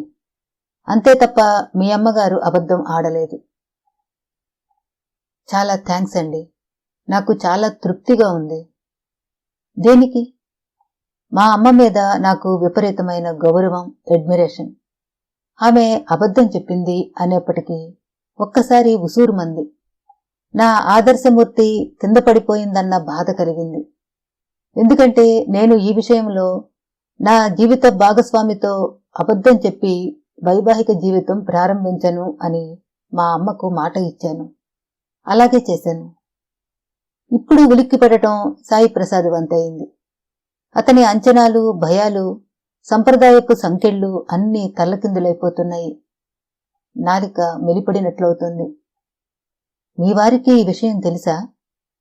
పంకజం ఆశ్చర్యంగా చూసింది. మీకెందుకంత ఆశ్చర్యంగా ఉంది? మేమిద్దరం స్టేట్స్లో చదువుకున్నాం. అక్కడ పెళ్లిళ్ళు, విడాకులు, పిల్లలు సర్వసామాన్యం. నా జీవితంలో ఎఫ్ఐఆర్ ఉంది, కానీ ఆ జరిగిన దానికి నేను విలువ ఇవ్వటం లేదు అని చెప్పాను. అతను ఇవ్వలేదు అంది పంకజం. సాయి ప్రసాద్కి ఇంకా అడగాల్సినవి, తెలుసుకోవలసినవి ఏమీ లేవనిపించింది. ఈ సమస్యని తాము చాలా పెద్దగా ఊహించుకుని నానా హైరాణ పడ్డారు. మొదట్లోనే పంకజాన్ని సంప్రదించి ఉంటే చిక్కుముడి వీడిపోయి ఉండేది. ఇప్పుడేం చేస్తారు అడిగాడు సాయి ప్రసాద్. చేసేందుకు ఏముంది? నా భర్త, పిల్లలు, నా జీవితం ఇప్పటిదాకా ఎలా గడిచిందో అలాగే గడుస్తుంది అంది పంకజం. అయితే ఆగిపోయాడు సాయి ప్రసాద్. పంకజం జాలిగా చూసి నవ్వింది. ఈ మాట విన్నాక నేను విరుచుకు పడిపోతానని, లేక పెద్ద పెట్టున ఏడుస్తానని మీరు అనుకుంటే చిచి, అదేం లేదు కంగారుగా సర్దుకున్నాడు. ఆ పిల్లవాడు బ్రతికి ఉండటం కాస్త ఆశ్చర్యంగానే ఉంది. ముక్కు ముఖం ఎరగని ఆ ప్రాణి మీద నాకు ప్రేమ ఉందని అబద్ధం చెప్పను. కడుపు తీపి, నవమాసాలు మొయ్యటం, ఇవన్నీ బూటకం. మీరు మోసారుగా? మోసాను, వేరు దారి లేక, క్షణక్షణం అసహ్యించుకుంటూ భయంతో పిచ్చిదాన్నై మోశాను. ఆ టైంలో మా అమ్మే నాకు అండగా నిలవకపోతే ఏమైపోయేదాన్నో. ఒళ్ళు గగురు పొడిచినట్లుగా కదిలింది పంకజం. మీ నాన్నగారికి తెలియదు కదూ? పంకజం ముఖంలో ఆదుర్ద, ఒక రకమైన భయం. ఆ హాల్లోకి వచ్చినప్పటి నుంచి కనపడని భీతి ఆ కళ్లల్లో చోటు చేసుకుంది. ఆ పిల్లవాడి విషయం మా నాన్నగారికి తెలుసా? అడిగింది ఆదుర్దగా. తెలీదు. నాకు, డాక్టర్ గారికి, మీకు తప్ప ఎవరికీ తెలియదు. ఆనందరావు తన గురించి చెప్పవద్దన్నారు. ఎందుకని? అడిగింది కుతూహలంగా. సాఫీగా వెళుతున్న మీ జీవితంలో కలతలు రాకూడదని అన్నాడు ప్రసాద్. మా ఇంట్లో ఇంకెవరికీ తెలియదా? తెలీదు. మరి మా మాధవి? ఆవిడ ఎలిజబెత్ దొంగదనే నిర్ణయానికి ఎప్పుడో వచ్చారు. Poor Madhavi, poor thing. మీ మాటలు వింటుంటే ఆశ్చర్యంగా ఉంది. మీకు మీ చిన్న వదిన మీద కూడా సానుభూతి ఉందా? అడిగాడు. మీరు మా అన్నలని చూశారా? అడిగింది. లేదు, ఆ రోజున హాల్లో ఉండి ఉండవచ్చు, కాని ఫలానా అని తెలీదు అన్నాడు సాయి ప్రసాద్. మనిషికి పట్టుదల, కోపం ఎప్పుడొస్తుందంటారు? అడిగింది పంకజం. ఇదేదో సైకాలజీ టెస్టులా ఉందే అనుకున్నాడు ప్రసాద్. మన జీవితాలు సరిదిద్దుకోవటం, పాడు చేసుకోవటం చాలా వరకు మన మీదనే ఆధారపడి ఉంటుంది. అది చేతగాక ఇతరుల మీద నెపం తోస్తుంటాం. మా అమ్మ నాకు నేర్పిన మొదటి పాఠం ఇదండి. ఆ రోజుల్లో నేను పిచ్చిదానిలా ఏడుస్తూ కూర్చున్నప్పుడు మా అమ్మ రోజు గీతోపదేశంలాగా నా చెవుల్లో నూరిపోస్తూ ఉండేది. నీ జీవితం చెడిపోలేదు, నువ్వు పడిపోలేదు, నేను నీ పక్కన ఉండి చెయ్యి అందిస్తాను, నీకేం భయం లేదు అని. నా జీవితం నేను ఇలా ఫలవంతం చేసుకున్నప్పుడు మా చిన్న వదినకు అంత అసంతృప్తి, ఆక్రోశం ఎందుకు వస్తున్నదో బోధపడకుండా ఉంది. మీ అమ్మగారికి ఆవిడికి పడేది కాదా? మా అమ్మని మీరు చూడలేదు కదూ?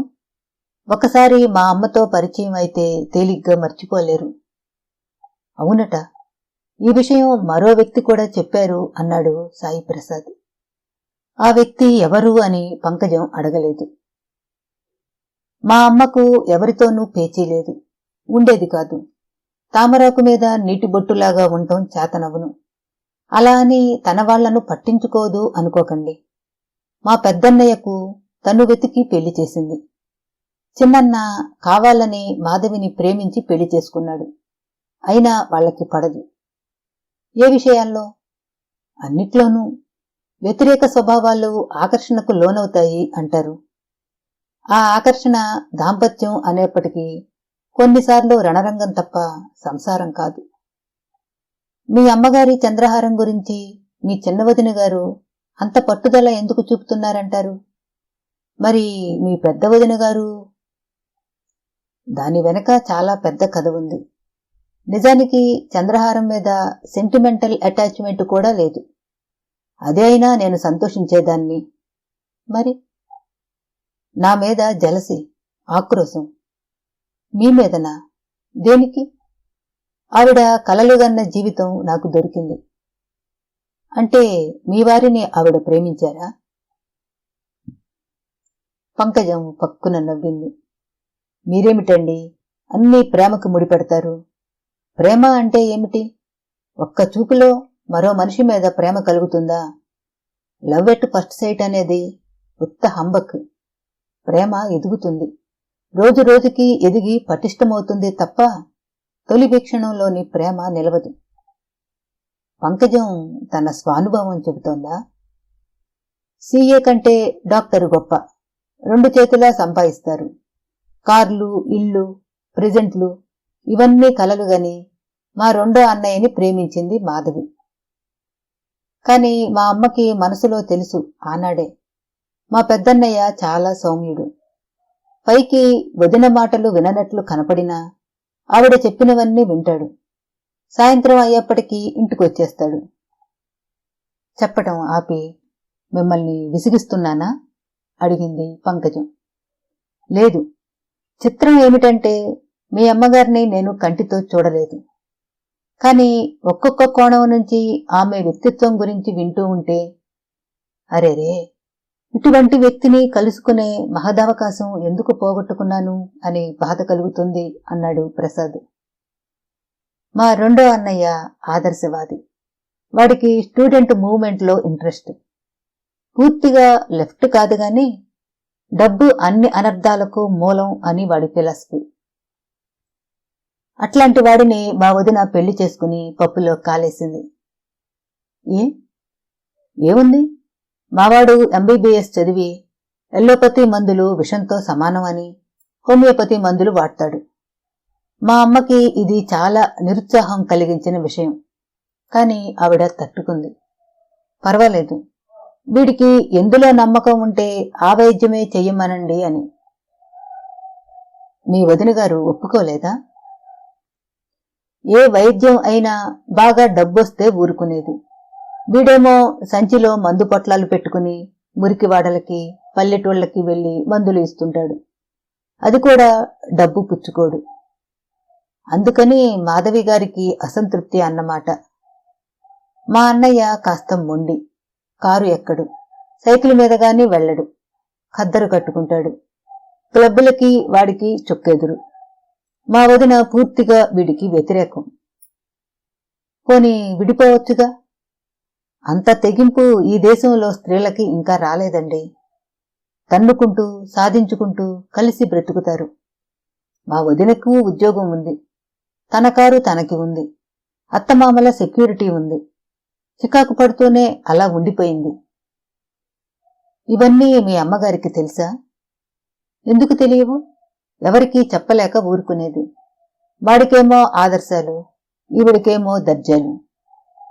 చంద్రహారంకి ఆమె జీవితంలోని అసంతృప్తికి నాకెక్కడా సంబంధం కనిపించడం లేదు అన్నాడు సాయి ప్రసాద్.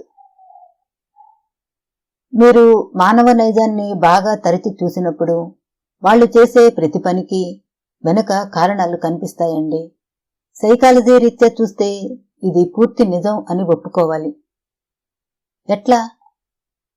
మా చిన్న వదిన గురించి మిమ్మల్ని విసిగించేటంత దీర్ఘమైన విషయాలు చెప్పాలి.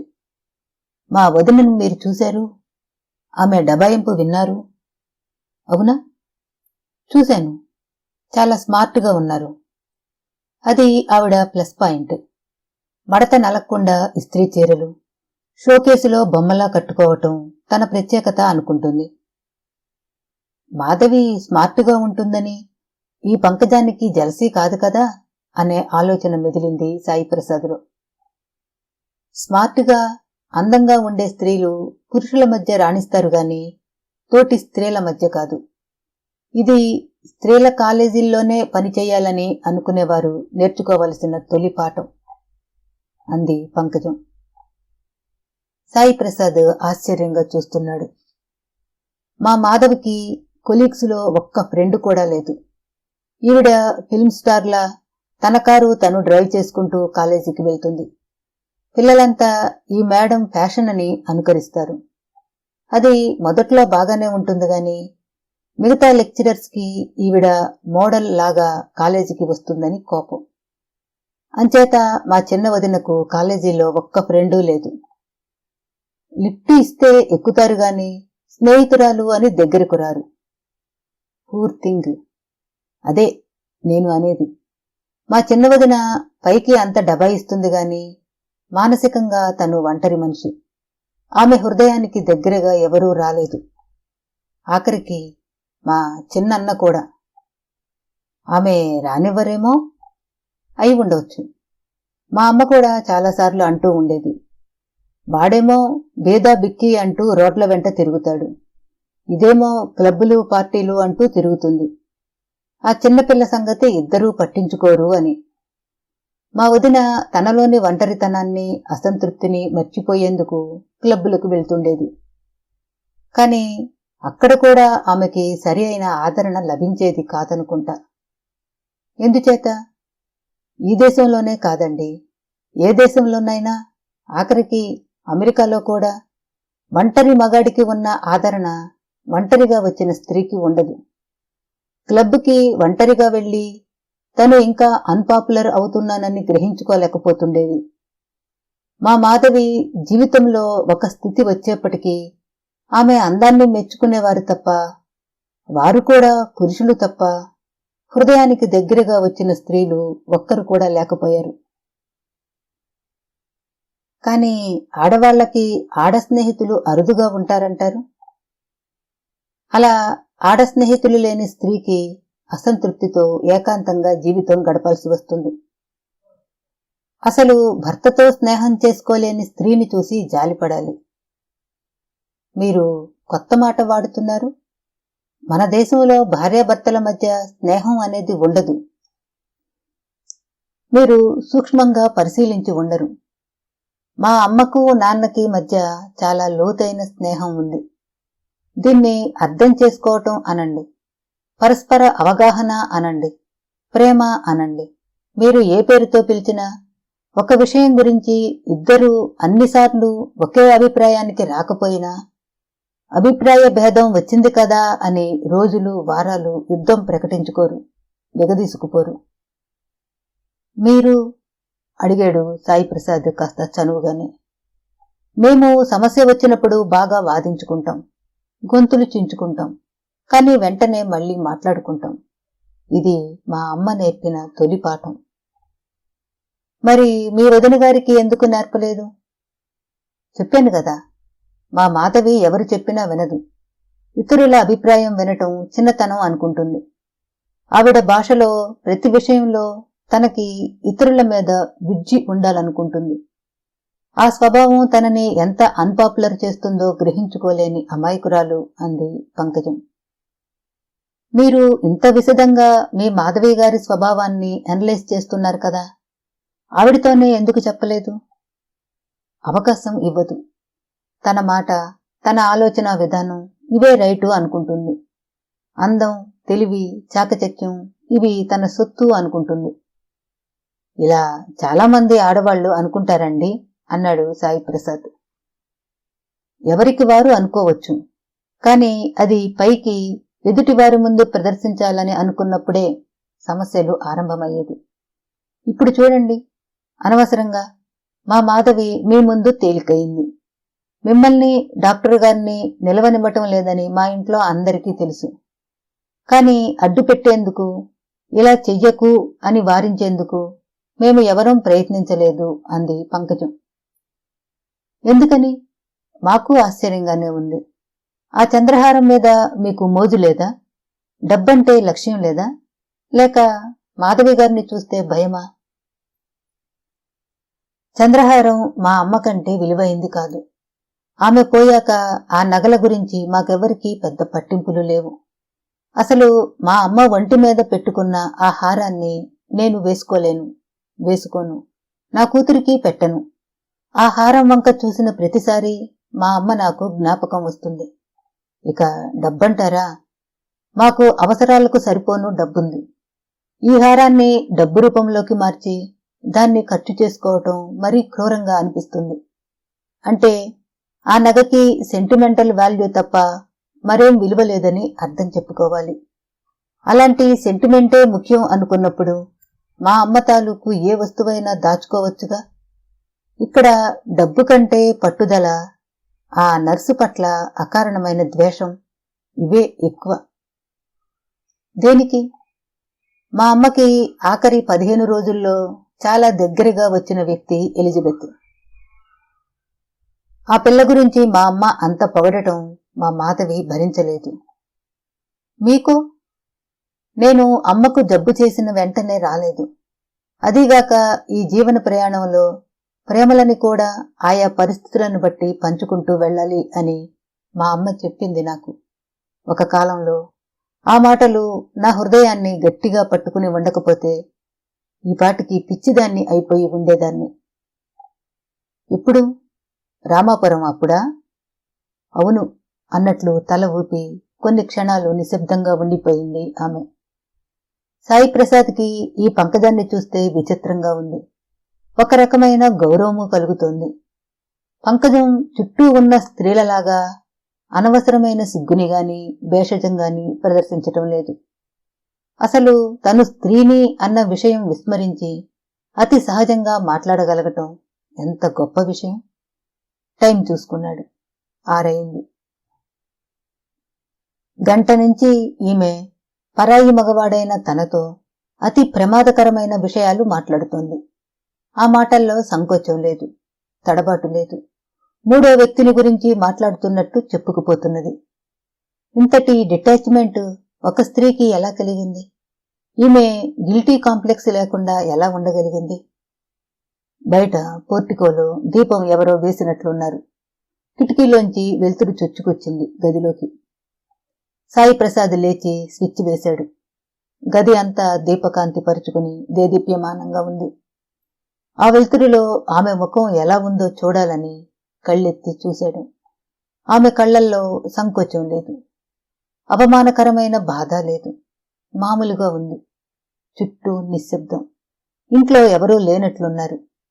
డాక్టర్ మూర్తి ఇంటికొచ్చి భార్యని సినిమాకి తీసుకెళ్లిపోయాడా? పనివాళ్లు కూడా లేరా? తామిద్దరం ఇలా ఒంటరిగా ఈ ఇంట్లో ఉన్నప్పుడు ఎవరన్నా చూస్తే? మా ఇంటికి ఫోన్ చేస్తాను, ఎక్స్క్యూజ్ మీ అంటూ సోఫాలోంచి లేచి పంకజం డయల్ తిప్పింది. అవతల కంఠం బహుశా భర్తది కాబోలు. ఇంకో గంట ఆగి వస్తాను, చాలా ఇంట్రెస్టింగ్ డిస్కషన్లో ఉన్నాను, డాడీ దగ్గర కూర్చుని ఆయనకి కంపెనీ ఇవ్వండి అంటూ ఫోన్ పెట్టేసింది. కొంపతీసి ఈ విషయాలన్నీ భర్తకి చెప్పేస్తుందా? సాయి ప్రసాద్కి దుడుకుగా ఉంది. మనసులోని సందేహాన్ని అణుచుకోలేక, ఈ విషయం మీ వారికి చెప్తారా అడిగాడు కాస్త కంగారుగానే. పంకజం నవ్వింది. చెబుతాను అనలేదు, చెప్పను అనలేదు. ఇంతకీ ఈ పరిశోధన మీదా డాక్టర్ గారిదా? ఇందులో మీ పాత్రేమిటి అడిగింది సాయి ప్రసాద్ని. మాధవి గారు ఆ నర్సుని పోలీసులకు అప్పగిస్తామని మీ మదర్ బాడీ ఇంట్లో ఉండగానే మమ్మల్ని బెదిరించారు. ఆ రోజు మమ్మల్ని మేడ మీదకి పిలిచి మీరు అక్కడే ఉన్నారు, బహుశా మర్చిపోయారేమో. జ్ఞాపకం లేదు. ఆనాడు చాలామంది తెలిసినవి తెలియనివి ముఖాలు చాలా చూశాను. మీకు అప్పటికే చంద్రహారం సంగతి తెలుసా? తెలుసు. నర్సు బాడీ వెళ్ళిపోగానే ఆహారం డాక్టర్కి ఇచ్చింది. దొంగతనం చేసే మనిషి అయితే ఆయన చేతికి తీసి ఇవ్వదుగా. అసలు ఆహారం నర్సుకి ఇవ్వలేదుట.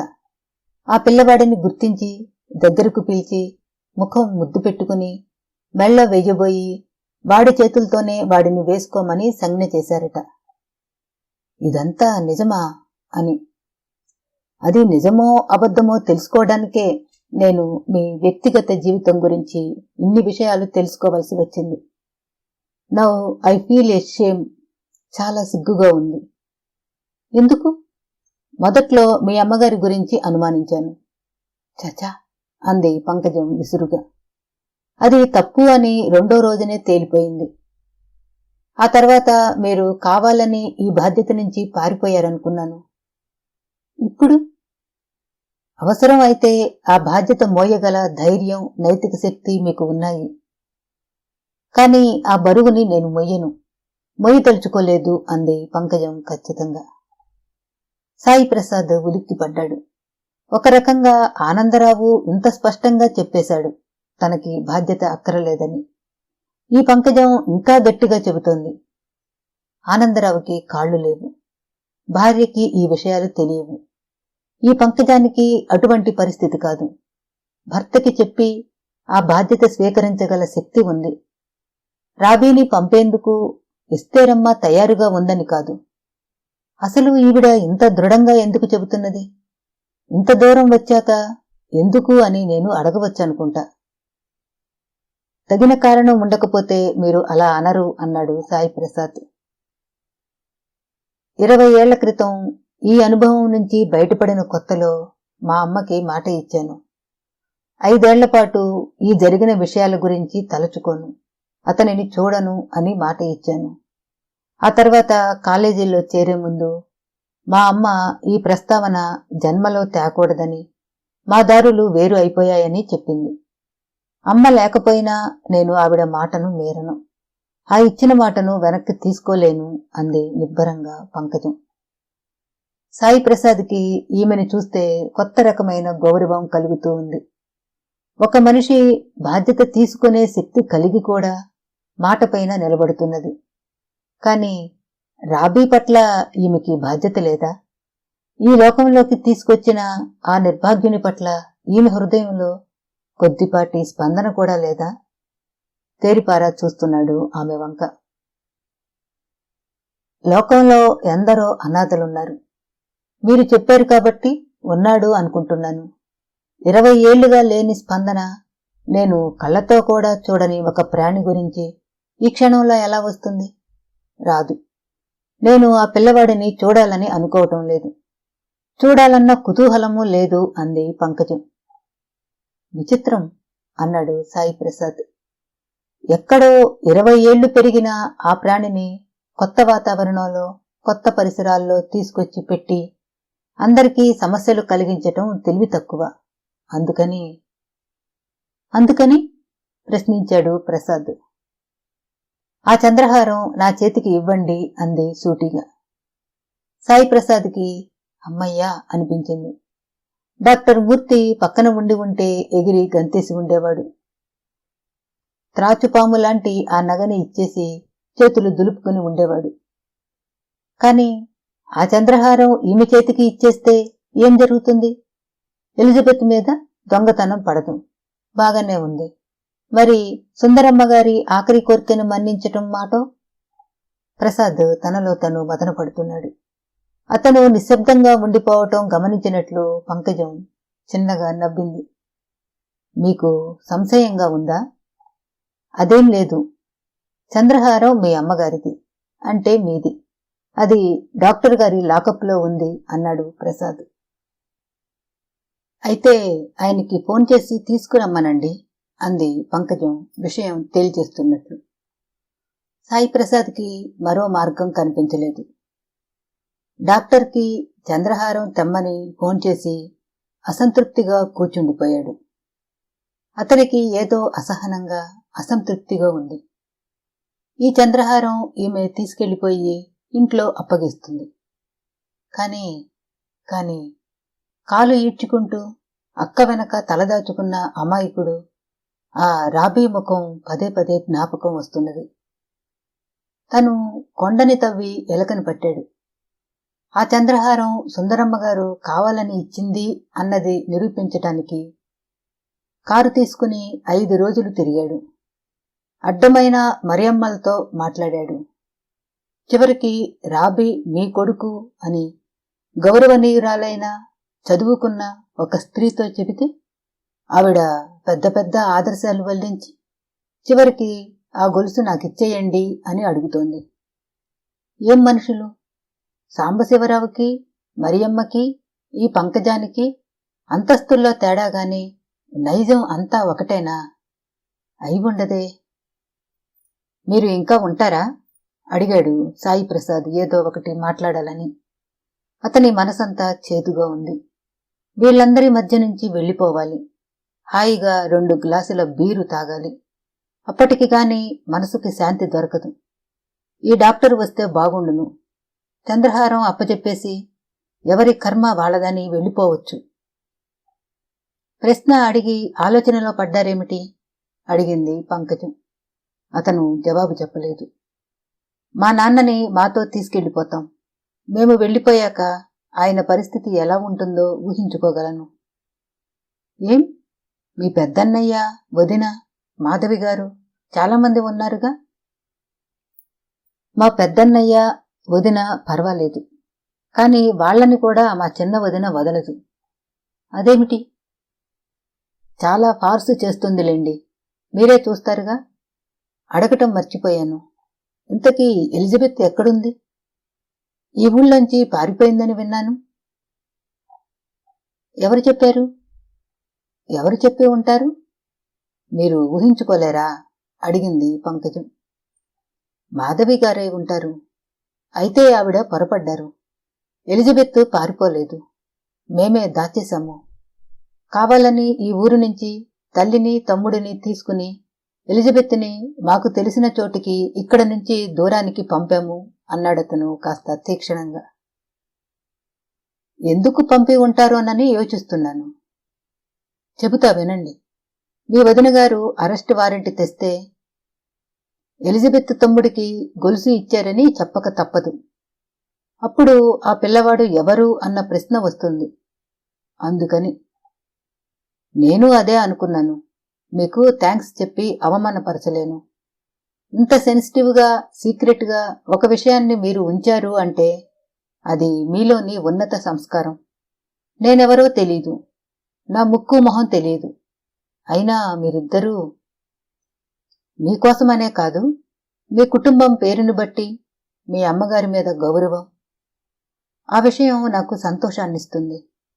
మా నాన్న, ఆయన తరానికి నా తరానికి మధ్య 3 దశలు తేడా ఉంది. ఈరోజు నేను మా మాధవి గురించి ఆలోచించటం లేదు. ఆవిడ యాగీ చేస్తుందన్నది కూడా నాకు లెక్కలేదు. మా వారి గురించి బెంగలేదు.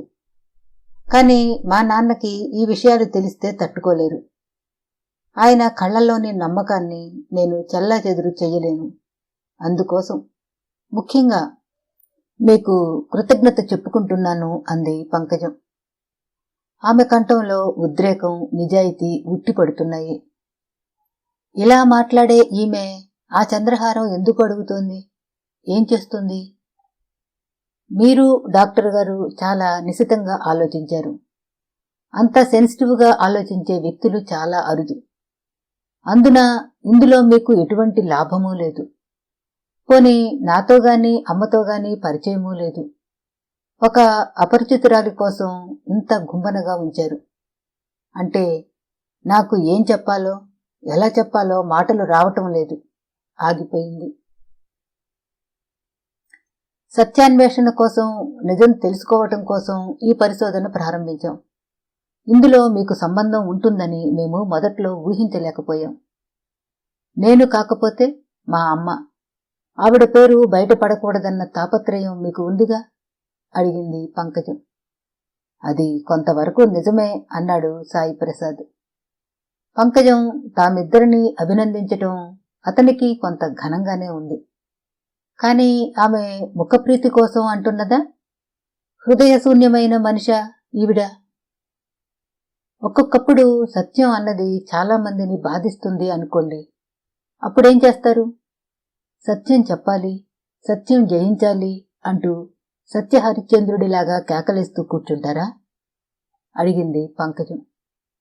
మాటలకు చేతలకు సమన్వయం లేనప్పుడు సత్యం సత్యం అని గింజుకుని లాభం ఏమిటి? సత్యపదాన్ని అమలుపరచలేనని మీరెందుకు సందేహిస్తున్నారు? మా అమ్మ ఆఖరి కోరికని నేను కార్యరూపంలో పెట్టలేనని మీకు అనుమానం కదూ? నెత్తిమీద కొట్టినట్లు అడిగింది.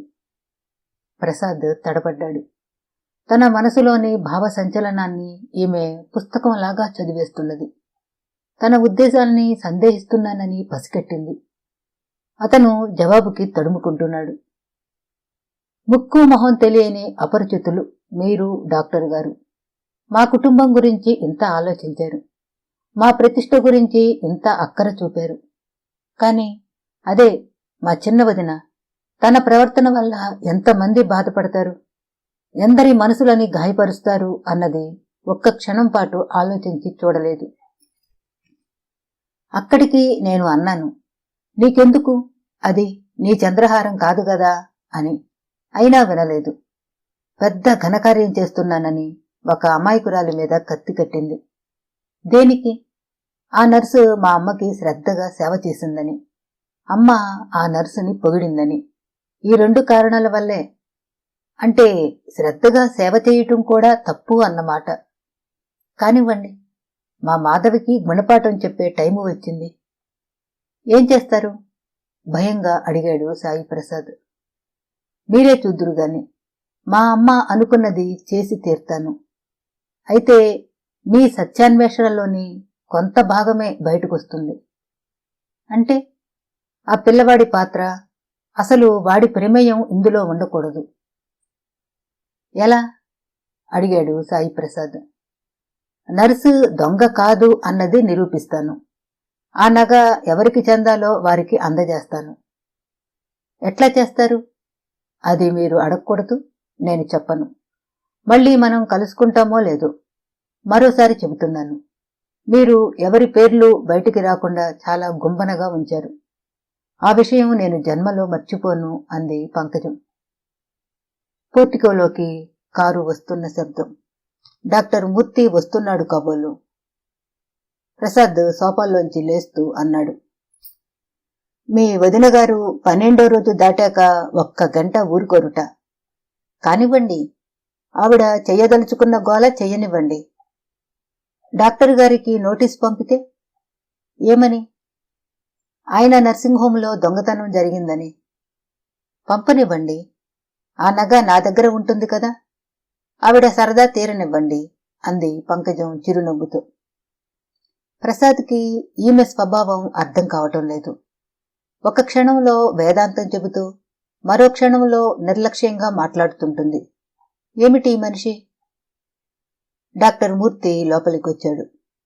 అతని ముఖంలో పెద్ద బరువు దిగిపోయినట్లు గొప్ప రిలీఫ్. చీకు చింత లేనివాడిలా లోపలికొచ్చాడు. సారీ, నర్సింగ్ హోంలో ఆలస్యం అయింది అన్నాడు కూర్చుంటూ. మీరు కావాలనే వెళ్ళిపోయారు కదండి, మళ్ళీ క్షమార్పణలెందుకు? ప్రసాద్ గారు అన్ని విషయాలు చెప్పారు అంది పంకజం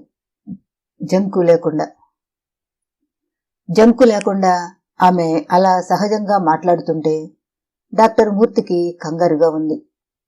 ప్రసాద్ చెప్పిన విషయాలని ఈమె ఏ విధంగా తీసుకుంటారు, ఎలా ప్రవర్తిస్తారు అని సందేహిస్తూ లోపలికొచ్చాడు. ఆమె కళ్ళు స్వచ్ఛంగా తెల్లగా ఉన్నాయి. వాటిలో అతను ఎదురు చూసిన కన్నీటి పొరలు లేవు. చంద్రహారం తెమ్మన్నారు కదూ? అమ్మయ్య, నా నెత్తిమేంచి పెద్ద బరువు దించుకున్నాను అంటూ జేబుల్లోంచి చంద్రహారం తీసి టేబుల్ మీద పెట్టాడు. అది త్రాచుపాములా ఉండచుట్టుకుని దీపం వెలుగులో తలతలమంటున్నది. నునుపుగా ఉన్న లామినేటెడ్ బల్ల మీద పశ్చిమవర్ణం చెదిరిపోయిన కిరణాల్లాగా ప్రతిఫలిస్తున్నాయి. పంకజం బల్ల మీద ఉన్న చంద్రహారాన్ని కన్నార్పకుండా చూస్తున్నది. ఆమె మనసులో ఎటువంటి జ్ఞాపకాలు పరుగులు పెడుతున్నాయో. తల ఎత్తకుండానే అడిగింది, ఎంత ఖరీదు చేస్తుందంటారు అని. ఇద్దరిలో ఎవరిని ఉద్దేశించి ప్రశ్నించిందో. సుమారు 20 కాసులుండొచ్చు. ఈ కాలపు ధరను బట్టి చూస్తే 30,000 దాకా ఉండవచ్చు అన్నాడు ప్రసాద్. అమ్మ అందుకే ఇచ్చి ఉంటుంది అనుకుంది తనలో తను మాట్లాడుకుంటున్నట్లు. మీ వస్తువు మీకు ఇచ్చేశాము. మాధవి గారు మా మీద దాడి చేయకుండా మీరు చూడండి అన్నాడు డాక్టర్ మూర్తి. చెబుతాను, వినకపోతే? అంటే మీ బాధ్యత కాదంటారా అడిగాడు ప్రసాద్ కోపంగా. చూడండి, కొందరు తెగేదాకా ముడిపెడతారు. మాధవి ప్రతి విషయంలో తన ప్రమేయం కావాలనుకుంటుంది. ఈసారి అలాగే జరగనియండి. కానీ మీరు ఇన్వాల్వ్ అవ్వకుండా చూడటం నా పూచి. వెళ్ళొస్తాను. నాకు 2 గుడ్ ఫ్రెండ్స్ దొరికారు. నేను చాలా అదృష్టవంతురాలిని. అమ్మ తను వెళ్ళిపోతూ నాకు మీ ఇద్దరినీ ఇచ్చింది. చేయెత్తి నమస్కరిస్తున్నాను. నా కృతజ్ఞతని మాటలలోకి మార్చలేను. వెళ్ళిరానా అంటూ చంద్రహారం బ్యాగులో వేసుకుని లేచింది పంకజం. ఈ ఇద్దరికీ ఉక్కిరి బిక్కిరిగా ఉంది. కళ్ళ ఎదురుగానే పంకజం కారు స్టార్ట్ చేసింది. కారు కదిలింది. కారు గేటు దాటి వెళ్లిపోయింది. ఇద్దరూ అచేతనంగా మాటలు రానట్లు నిలబడిపోయారు. అమ్మయ్యా, నాకిప్పుడు హాయిగా తలంటూ పోసుకున్నట్లుంది అన్నాడు డాక్టర్ ప్రభాకరమూర్తి. దానికి సాయిప్రసాద్ నుంచి బదులు రాకపోయేప్పటికీ మూర్తికేదో సందేహం కలిగినట్లు, ఏమిటి అలా ఉన్నారు, ఇంతకీ పంకజం గారు ఏమన్నారు? చూశారుగా, చంద్రహారం తీసుకెళ్లారు. అది కాదు, రాబీ విషయం ఏమీ అనలేదు. అప్పుడప్పుడు నేను ఈ కాలానికి చెందినవాడిని కాదు అనిపిస్తూ ఉంటుంది. పంకజం గారి మాటలు వింటుంటే నాకో 100 ఏళ్లు వచ్చినట్లు, శతవృద్ధుణ్ణైనట్లు అనిపించింది అన్నాడు ప్రసాద్ నెమ్మదిగా. అదేమిటి, మీరు శతవృద్ధుల్లా ఫీల్ అవటమా? విచిత్రంగా ఉందే. నాలాంటి వాళ్లను అంటే పర్వాలేదు గాని మీరు అలా అనుకోవటం న్యాయం కాదు. పంకజం గారిని చూస్తే అలా అనిపించింది. విచిత్రమైన మనిషి. ఇంతకీ రాబీ గురించి? ఒక రకంగా ఆనందరావే నయం అనిపించింది. ఈవిడకు బాధ్యత, జాలి అన్నవి లేవేమో అనిపించింది ఒక్క క్షణం. మళ్ళీ కొన్ని మాటలు విన్నప్పుడు చాలా లోతైన మనిషి అని కూడా అనిపించేది. తల్లి గురించి ఏమన్నారు? సుందరమ్మ గారి గురించి చాలా ప్రేమ, ఆరాధన ఉన్నాయి. విచిత్రం, ఒక స్త్రీ ఇందరిపైన తన ప్రభావం కలిగి ఉండటం, ఇన్ని జీవితాలను సరిదిద్దటం మామూలు విషయం కాదు. కానీ ఆగిపోయాడు ప్రసాద్. ఏదో చెప్పబోతున్నారు. పంకజం గారి మాటల్లో, ప్రవర్తనలో ఒక అసహజత్వం కనిపిస్తోంది. ఇష్టం ఉండకపోయినా, కాలు జారినా, ఆఖరికి బలవంతాన లోబడినా, గర్భవాసం అనేప్పటికీ స్త్రీలు తమని మోసగించిన పురుషుడిని అసహించుకుంటారు. కాని పుట్టిన బిడ్డపై ప్రేమ, మమకారం లేకుండా ఉండరు. రాబీ ఉన్నాడు, బ్రతికే ఉన్నాడు అనేప్పటికీ ఆవిడ హిస్టరికల్ గా అవుతారనుకున్నాను. ఆఖరికి మగవాడైన ఆనందరావులో కలిగిన సంచలనం కూడా ఈమెలో కలగలేదు అంటే నాకు ఆశ్చర్యంగా ఉంది అన్నాడు ప్రసాద్. ఆవిడ ఆనందరావు గురించి అడిగారా? లేదు, అసలు గత జీవితం గురించి ఒక్క మాట చెప్పలేదు. ఇది కూడా నాకు విచిత్రంగానే ఉంది. సాధారణంగా స్త్రీలు తొలి పరిచయం అంటే తనని మొదట స్పృశించిన పురుషుని గురించి మర్చిపోరు అంటారు. తొలి ప్రేమానుభవం అది ప్రేమ కాదేమో. ప్రేమైనా, ఆకర్షణ అయినా ఆనందరావు గురించి ఒక్క ప్రశ్న అడగలేదు. కనీసం అతను ఎలా ఉన్నాడు, పెళ్లి అయిందా అన్న ప్రశ్న కూడా వేయలేదు. మీరు చెప్పారా కాళ్లు పోయాయని? తన గురించి ఆమె వద్ద ఎత్తవద్దని, అడిగినా చెప్పవద్దని ఆనందరావు మాట తీసుకున్నాడు. అలాంటప్పుడు ఆవిడ అడిగి ప్రయోజనం ఉండేది కాదుగా. నిజమే, అలా అడక్కపోవటం వల్ల నాలోని పురుషాహంకారం దెబ్బతిన్నదేమో. ఒకవేళ నేను కూడా మగవాడినన్న అహంతో ఆలోచిస్తున్నానేమో. మీరు మగవారే, మనం మగవాళ్లం కాక ఆడవాళ్లమా? నవ్వాడు డాక్టర్ మూర్తి. అదే తమాషా. కాని పంకజం గారు స్త్రీదేహంలో ఉండి పురుష స్వభావంతో ఆలోచిస్తున్నారు. చాలా క్లియర్ కట్ ఐడియాస్ ఉన్నాయి. రాబీ గురించి మాట్లాడుతూ ఆ పిల్లవాడిని ట్రాన్స్ప్లాంటేషన్ చెయ్యబోను అన్నారు. అది ఒకందుకు మంచిదే. పాపం ఆ ఎలిజబెత్ వాళ్లు వాడి మీద ప్రాణం పెట్టుకున్నారు. వాళ్ల బతుకుల్లో వాడే కాంతి తీసుకొస్తున్నాడు. నిజమే, కాని ఆ ఇద్దరి స్త్రీల గురించి ఆలోచించి రాబీని తీసుకెళ్లను అంటే నేను అర్థం చేసుకుని ఉండేవాడిని. అసలు ఆ పిల్లవాడు ఎలా పెరిగాడు, ఎవరి దగ్గర పెరిగాడు అన్న ప్రశ్నలు వేయలేదు. అటువంటి సందేహాలు కూడా వచ్చినట్టు లేదు ఆమెకి అన్నాడు సాయి ప్రసాద్. బహుశా ఆనందరావు గారిలాగా ఆమె కూడా తల్లికి మాట ఇచ్చారేమో. ఇచ్చారుట. ఇచ్చినా పిల్లవాడు ఎలా ఉంటాడు అని కూడా అడగలేదు. చాలా రిమార్కబుల్ ఉమెన్. అంతటి ఆత్మనిగ్రహం ఉండటం నేను ఎక్కడా చూడలేదు, ముఖ్యంగా స్త్రీలలో. మీరు సోమర్సెట్ మామ్ శిష్యులేతిరి.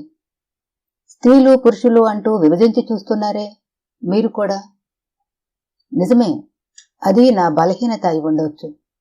పురుషుడినన్న అహం నా హృదయపు పొరల్లో అడుగున ఉండి ఉండొచ్చు. ఏమైతే ఏం, మన సమస్యకు ఒక ముగింపు కనిపించింది. అయితే నాకేమిటో అసంతృప్తిగా ఉంది. మనం ఎన్నుకున్న దారి సరి అయింది కాదనిపిస్తున్నది. ఎందుకు కాదు? వాళ్ల సొమ్ము వాళ్లకి ఇచ్చేశాము. తల్లి సొమ్ములు కూతురికి చెందుతాయి. లా ప్రకారం మన సంప్రదాయ రీత్యా ఎట్లా చూసినా సుందరమ్మ గారి మంటి మీద సొమ్ములు పంకజానికి, అందులో ఒక్కతే కూతురు కూడాను. మనం చంద్రహారం ఎవరికి చెందాలో వాళ్లకి ఇచ్చాము అన్నాడు డాక్టర్ మూర్తి. చంద్రహారం ఎవరికి చెందాలో వాళ్లకి ఇచ్చామా? సరిగ్గా ఆలోచించండి. అది ఎవరికి చెందాలి? సుందరమ్మ గారి ఆఖరి కోరికే ఎవరికి చెందాలనుకున్నారు? సిసలైన లాయర్గా ప్రశ్నించాడు ప్రసాద్. దానికి జవాబు లేదన్నట్టు నిశ్శబ్దంగా ఉండిపోయాడు ప్రభాకరమూర్తి. అలా ఉండిపోవటం అతనికే ఇబ్బందికరంగా ఉన్నట్లుంది. ఏది ఏమైనా నా నర్సింగ్ హోం మీద దొంగతనం కట్టే ప్రమాదం తప్పింది. మా ప్రొఫెషన్లో ఒక్కసారి చెడ్డ పేరు వచ్చిందా ఇక చచ్చినా పోదు. నేను ఈ చిక్కులోంచి బయటపడ్డాను. మీరే లేకపోతే పిచ్చి పట్టిపోయి ఉండేది అన్నాడు మూర్తి. సాయి ప్రసాద్కి మానవ స్వభావం గురించి మళ్లీ విచిత్రమైన సందేహాలొస్తున్నాయి. ఈ డాక్టర్ మూర్తి ఎంతకీ తన నర్సింగ్ హోము, తన ప్రతిష్ట అంటున్నాడు తప్ప నిజం ఏమిటి, ఏది సత్యం? సుందరమ్మ గారి ఆఖరి కోర్కే, వీటి గురించి ఆలోచించడం. ఈ సమస్యలో వీరందరూ కలిసి ఎలిజబెత్ని బలిపశువుని చేస్తారా? ఎలిజబెత్ గురించి, రాబీ గురించి వీళ్ళెవరికీ ఆలోచనలు రావా? ఒకవేళ ఈ దొంగతనాన్ని ఎలిజబెత్ మీద మోపితే అడిగాడు సాయి ప్రసాద్. ఎలా? చంద్రహారం మన దగ్గర లేదుగా. లేదనుకోండి, కాని సుందరమ్మ గారు కావాలని ఇచ్చింది అన్నది స్పష్టం కానప్పుడు ఎలిజబెత్ మీద సందేహం ఉండటం సహజం కదా. అప్పుడు నర్సుగా ఆ అమ్మాయి జీవితం ఆలోచించండి. మీరు పెట్టుకుంటారా తిరిగి? ఎందుకు పెట్టుకోను అడిగాడు మూర్తి. కాని మీ పేషెంట్లు ఆ అమ్మాయిని నమ్ముతారా? మాధవి గారు మిమ్మల్ని ఏమీ అనలేకపోయినా ఎలిజబెత్ గురించి దొంగది అని అనకుండా ఉంటారా అడిగాడు ప్రసాద్. నా బుర్ర గిర్రున తిరుగుతోంది. అంటే చంద్రహారం పంకజం గారికి ఇచ్చి ఉండకూడదంటారా అడిగాడు ఇబ్బందిగా మూర్తి. అది ఎవరికి చెందాలో వారికి చెందితే మనం చేసింది రైట్. మరి పంకజం గారు ఏం చేస్తారో ఎలా చేస్తారో అన్న దానిపై మన సత్యాన్వేషణ ఆధారపడి ఉంటుంది. అంతదాకా మనకి సస్పెన్స్ తప్పదు అన్నాడు ప్రసాద్. 10 నిమిషాల క్రితం అమ్మయ్యా అనుకున్నాను. మళ్లీ మీరంటుంటే సందేహంగా ఉంది. బంగారం మహా చెడ్డది. అది చేతిలో ఉంటే మనుషులు ఎలా మారిపోతారో చెప్పటం కష్టం. ఇంతకీ పంకజం గారు ఆ చంద్రహారం ఏం చేస్తారంట? అదే నేను ఊహించలేకుండా ఉన్నాను. చంద్రహారం ఎవరికి చెందాలో వాళ్లకి చెందాలి. అదే కాదు, ఎలిజబెత్ నిర్దోషి అని నిరూపణ కావాలి. చూడాలి, నాకు కుతూహలంగానే ఉంది. ఈ 3 జరక్కపోతే నేను చవటని, బుర్రలేనివాడిని అని అందరి ముందు ఒప్పుకుంటాను అని విసురుగా అనేసి అలా మెట్లమించే ఇంటికి బయలుదేరాడు సాయి ప్రసాద్. వెనక నుంచి డాక్టర్ మూర్తి పిలుస్తున్నా అతను వినిపించుకునే స్థితిలో లేడు. ఏదో చిరాగ్గా, అసంతృప్తిగా ఉంది అతనికి. ఆ మరునాడు 3 గంటల వేళ రావుగారింట్లోంచి ఫోను. అవతల వైపు నుంచి రావుగారి కంఠం. ఈరోజు మీరు వస్తారనుకున్నాను, రాలేదు. ఎందుకు అనుకున్నారు అని అడగాలనిపించి బలవంతాన ఆ మాటలని గొంతులోనే నొక్కుకున్నాడు. మాకు కావలసిన వారంతా వచ్చారు, మీరు మటుకు రాలేదు. మా కార్డు అందలేదా అడుగుతున్నారు ఆయన. ఆ కంఠంలో వేడుకోలు, అతి జాలికరమైన కంఠధ్వని. సాయిప్రసాద్ సర్దుకున్నాడు. అందలేదండి, అందితే తప్పకుండా వచ్చేవాడిని, సారీ. పోనీ ఇప్పుడు రండి, డాక్టర్ గారికి కూడా ఫోన్ చేశాను. ఆయనకి మధ్యాహ్నం వీలు లేకపోయిందట, భోజనానికి రాలేదు, 4 వస్తానన్నారు. నేనా? అమ్మాయి చెప్పమంది, మీ ఇద్దరినీ తప్పకుండా రమ్మనమని చెప్పమంది. ప్లీజ్, ఈ ఒక్కటే నేను చేయగల పని. దాని జ్ఞాపకార్థం మీరు కనీసం టిఫిన్ అన్నా తీసుకోవాలి, కాదనకండి బ్రతిమలాడుతున్నాడు. సాయిప్రసాద్కి వెళ్లాలని లేదు. నిన్న రాత్రి అతను ఒక నిశ్చయానికి వచ్చేశాడు. తను చేయవలసింది చేశాడు. ఇటు డాక్టర్ మూర్తికి లేదు, అటు రావుగారి కుటుంబానికి లేని అక్కర తనకెందుకు? శతకోటి అనాథల్లో రాబీ ఒకడు. అసంఖ్యాకమైన ఆడవాళ్లల్లో ఈ ఎలిజబెత్ ఒక్కతే. తనకెందుకీ తలనొప్పి? హాయిగా క్లబ్కెళ్ళి పేకాడుకోక. ప్రయత్నిస్తాను అన్నాడు అయిష్టంగానే. ఆ ఫోన్ పెట్టేసిన మరుక్షణంలో మళ్లీ ఫోన్ మోగింది. అటువైపు నుంచి డాక్టర్ మూర్తి 4 తను వచ్చి తీసుకెళ్తానని కూడా చెబుతున్నాడు. సాయిప్రసాద్ అయిష్టంగానే ఒప్పుకున్నాడు. తను రావుగారింటికి ఎందుకెళ్ళాలి? చనిపోయిన సుందరమ్మ గారితో తనకి ముఖపరిచయం కూడా లేదు. ఆ తర్వాత కొన్ని కారణాల వల్ల కుటుంబ సభ్యులతో పరిచయం అయ్యింది. ఆ పరిచయం తనకి తృప్తిని ఇవ్వలేదు. మానవ నైజం గురించి తన అంచనాలు మళ్లీ తప్పు అయినాయి. ఎందుకెళ్ళాలి? కాని పట్టుదలగా ఉండలేకపోయాడు. డాక్టర్ మూర్తి వచ్చేప్పటికీ సిద్ధంగా ఉన్నాడు. వాళ్ళిద్దరూ వెళ్లేప్పటికీ రావుగారింట్లో పరాయి వాళ్లు ఎవరూ లేరు. ఆవరణ చుట్టూ తడితడిగా చిత్తడిగా ఉంది. బహుశా అన్నదానం ముమ్మరంగా సాగి ఉంటుంది. ముందు హాల్లో సోఫాల్లో రావుగారు, పంకజం కూర్చుని ఉన్నారు. ఆ పక్క మాధవి, ఆమె పక్క మరో స్త్రీ ఉన్నారు. బహుశా పెద్ద కోడలై ఉంటుంది. ఆ రోజు కారులోంచి దిగిన మధ్య వయస్కుడు పంకజం భర్త, ఇంకో 2 పురుషులు. అందులో మాధవి భర్త ఎవరై ఉంటారా అని కుతూహలంతో చూస్తున్నాడు సాయిప్రసాద్. పంకజం అందర్నీ పరిచయం చేసింది. జిలేబీ, పులిహోర, ఉల్లిపాయ పకోడీలు ప్లేట్లో పెట్టి తీసుకొచ్చింది వంట మనిషి. మా అమ్మకి ఇష్టమైన పలహారాలు, ఆమె జ్ఞాపకార్థం మీరు తినాలి, వద్దనకూడదు అంది. ప్లేట్లు ఖాళీ చేసేదాకా ఊరుకోలేదు. ఈ మాటలు ఆ మాటలు మాట్లాడుతున్నారు అందరూ. వారంతా విషాదాన్ని మర్చిపోయి మామూలు మనుషుల్లో పడటానికి ప్రయత్నం చేస్తున్నారన్నది స్పష్టంగా కనిపిస్తూ ఉంది. టీ వచ్చింది. ఒక్కపొడి తమలపాకులు కూడా వచ్చాయి. డాక్టర్ మూర్తి ఆకులు అలవాటు లేదని ఆకులు వేసుకోలేదు. ప్రసాద్ ఒక్కొక్క ఆకుకి ఈనెలు తీసి సున్నం రాస్తూ ఆలోచిస్తున్నాడు. మాధవి ముఖంలో పట్టుదల, ఉత్సాహం ఉరకలేస్తున్నది. ఆమె ఏ క్షణాన్నైనా చంద్రహారం విషయం ఎత్తవచ్చు. పంకజం మాధవికి అసలు విషయం చెప్పలేదన్నమాట. ఎందుకు? డ్రామాకి తమ కళ్ల ముందే తెర ఎత్తబోతున్నారన్నమాట. దీనికి సూత్రధారులు ఎవరు? పంకజమా? మాధవ? రావుగారా? ఎవరు? అతని మెదడులో ప్రశ్నలు సుళ్ళు తిరుగుతున్నాయి. డాక్టర్ గారు, చంద్రహారం దొరికిందా అడిగింది మాధవి. లేదు అన్నాడు డాక్టర్ మూర్తి. మీ నర్సు పారిపోయిందట కదా, పోలీస్ రిపోర్ట్ ఇమ్మన్నారా? ఈ ఇంట్లో అందరూ ఊరుకున్నా నేను మటుకు ఊరుకోను. అది మా అత్తగారి సొమ్ము, మా వస్తువు మాకు చెందాలి అంది దృఢంగా. ఒక్క క్షణం చుట్టూ నిశ్శబ్దం. ఎవరూ మాట్లాడలేదు. అందరూ ప్రేక్షకుల్లా చూస్తున్నారు. వదినా, చంద్రహారం ఎలిజబెత్ దొంగిలించిందని ఎలా చెబుతున్నావు? నువ్వు కళ్ళారా చూశావా అడిగింది పంకజం. అది మీ అమ్మ ఒంటి మీద లేదుగా, ఆ రోజు నువ్వు చూశావు అంది మాధవి కోపంగా. నేనే కాదు, అందరం చూశాము. పోనీ ఇంట్లో వాళ్ళని ఎవరినైనా నువ్వు అడిగావా? ఏమని?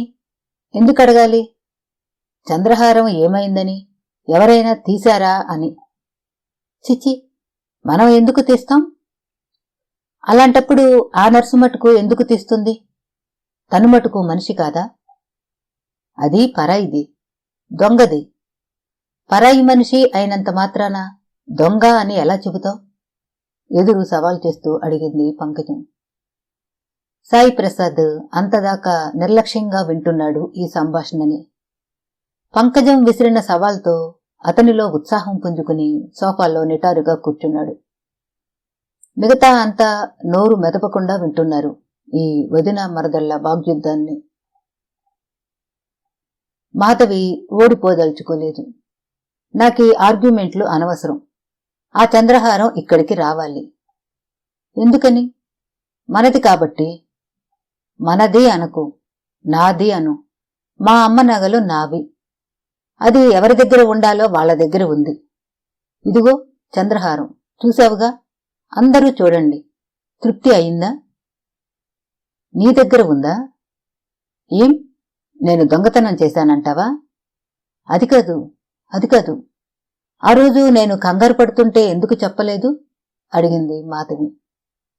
నువ్వు నన్ను అడిగావా? సరిగ్గా జ్ఞాపకం తెచ్చుకో. ఒక పక్క అమ్మ బాడీ అక్కడుంటే నీకు ఏమాత్రం ఆమె మీద గౌరవం ఉన్నా అంత హడావిడి చేసేదానివి కాదు. నాన్నని ఎలా నిలదీశావో నేను చూస్తూనే ఉన్నాను. అప్పుడే ఎందుకు చెప్పలేదు? ఎందుకు చెప్పాలి? నువ్వు ఏదో ముఖ్యురాలినని నిర్ణయాలు తీసుకుంటున్నావుగా. అడగని విషయం నేను ఎందుకు చెప్పాలి? కావాలనే చెప్పలేదు. నన్ను అందరి ముందు ఫూల్ని చేసావు కదూ, కావాలని? మాధవి కంఠం వణుకుతోంది. నేను కావాలని చేయలేదు. నువ్వే ముందుకు చొచ్చుకు వచ్చావు. ఈ చంద్రహారం అమ్మ క్రితం రోజు రాత్రి మెళ్ళొంచి తీసి నాకు అప్పగించింది.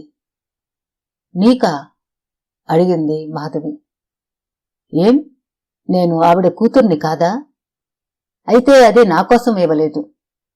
ఆవిడ ఒంటి మీద నగల కోసం మనం ఎంత హీనంగా కొట్లాడుకుంటామో అమ్మ ఊహించింది. నన్ను హీనం అంటున్నావా? నాకెందుకు? నాకు కావలసినన్ని నగలున్నాయి.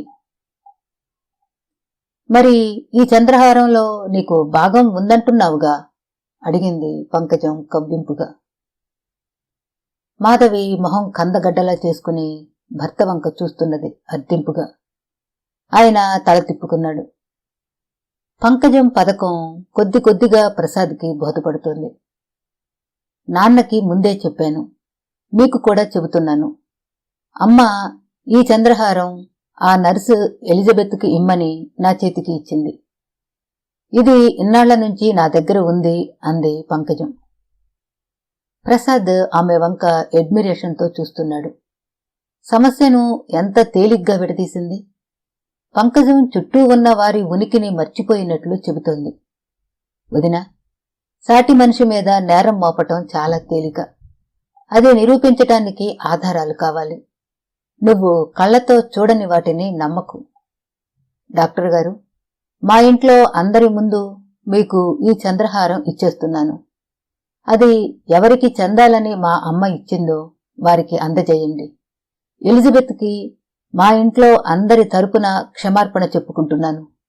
ఆమె భయపడి ఊళ్ళోంచి పారిపోయిందని విన్నాను. వెనక్కి రప్పించండి. మా అమ్మకి ఆఖరి రోజుల్లో మేము ఎవరమూ చేయనంత సేవ చేసింది. దానికి ప్రతిఫలం దొంగ అన్న పేరు అంటగట్టాము. I'm sorry. మీరు ప్రసాద్ గారు కలిసి చంద్రహారం ఆమెకి అందజేయండి. మిగతా నగలు, సామాను, వాటి గురించి మేము మామూలు మనుషుల్లాగానే దెబ్బలాడుకోవచ్చు అంది పంకజం. తాము వచ్చిన పని అయిపోయింది అని పంకజం అన్యాపదేశంగా చెబుతున్నది అన్నది ప్రసాద్కి అర్థమైంది. అతను లేచాడు. డాక్టర్ మూర్తి లేస్తుంటే చంద్రహారం ఉన్న కాగితం పొట్లం అందించింది పంకజం. ఈసారి అది తాచుపాములా అనిపించలేదు. సత్యశోధనలో మానవత్వంలోని మాణిక్య కాంతికి మచ్చు తునక అనిపించింది ఆ ఇద్దరికి. మాలతీ చందూరు గారి నవల కాంచన మృగం నవల సమాప్తం. మళ్ళీ కలుద్దాం. సెలవు.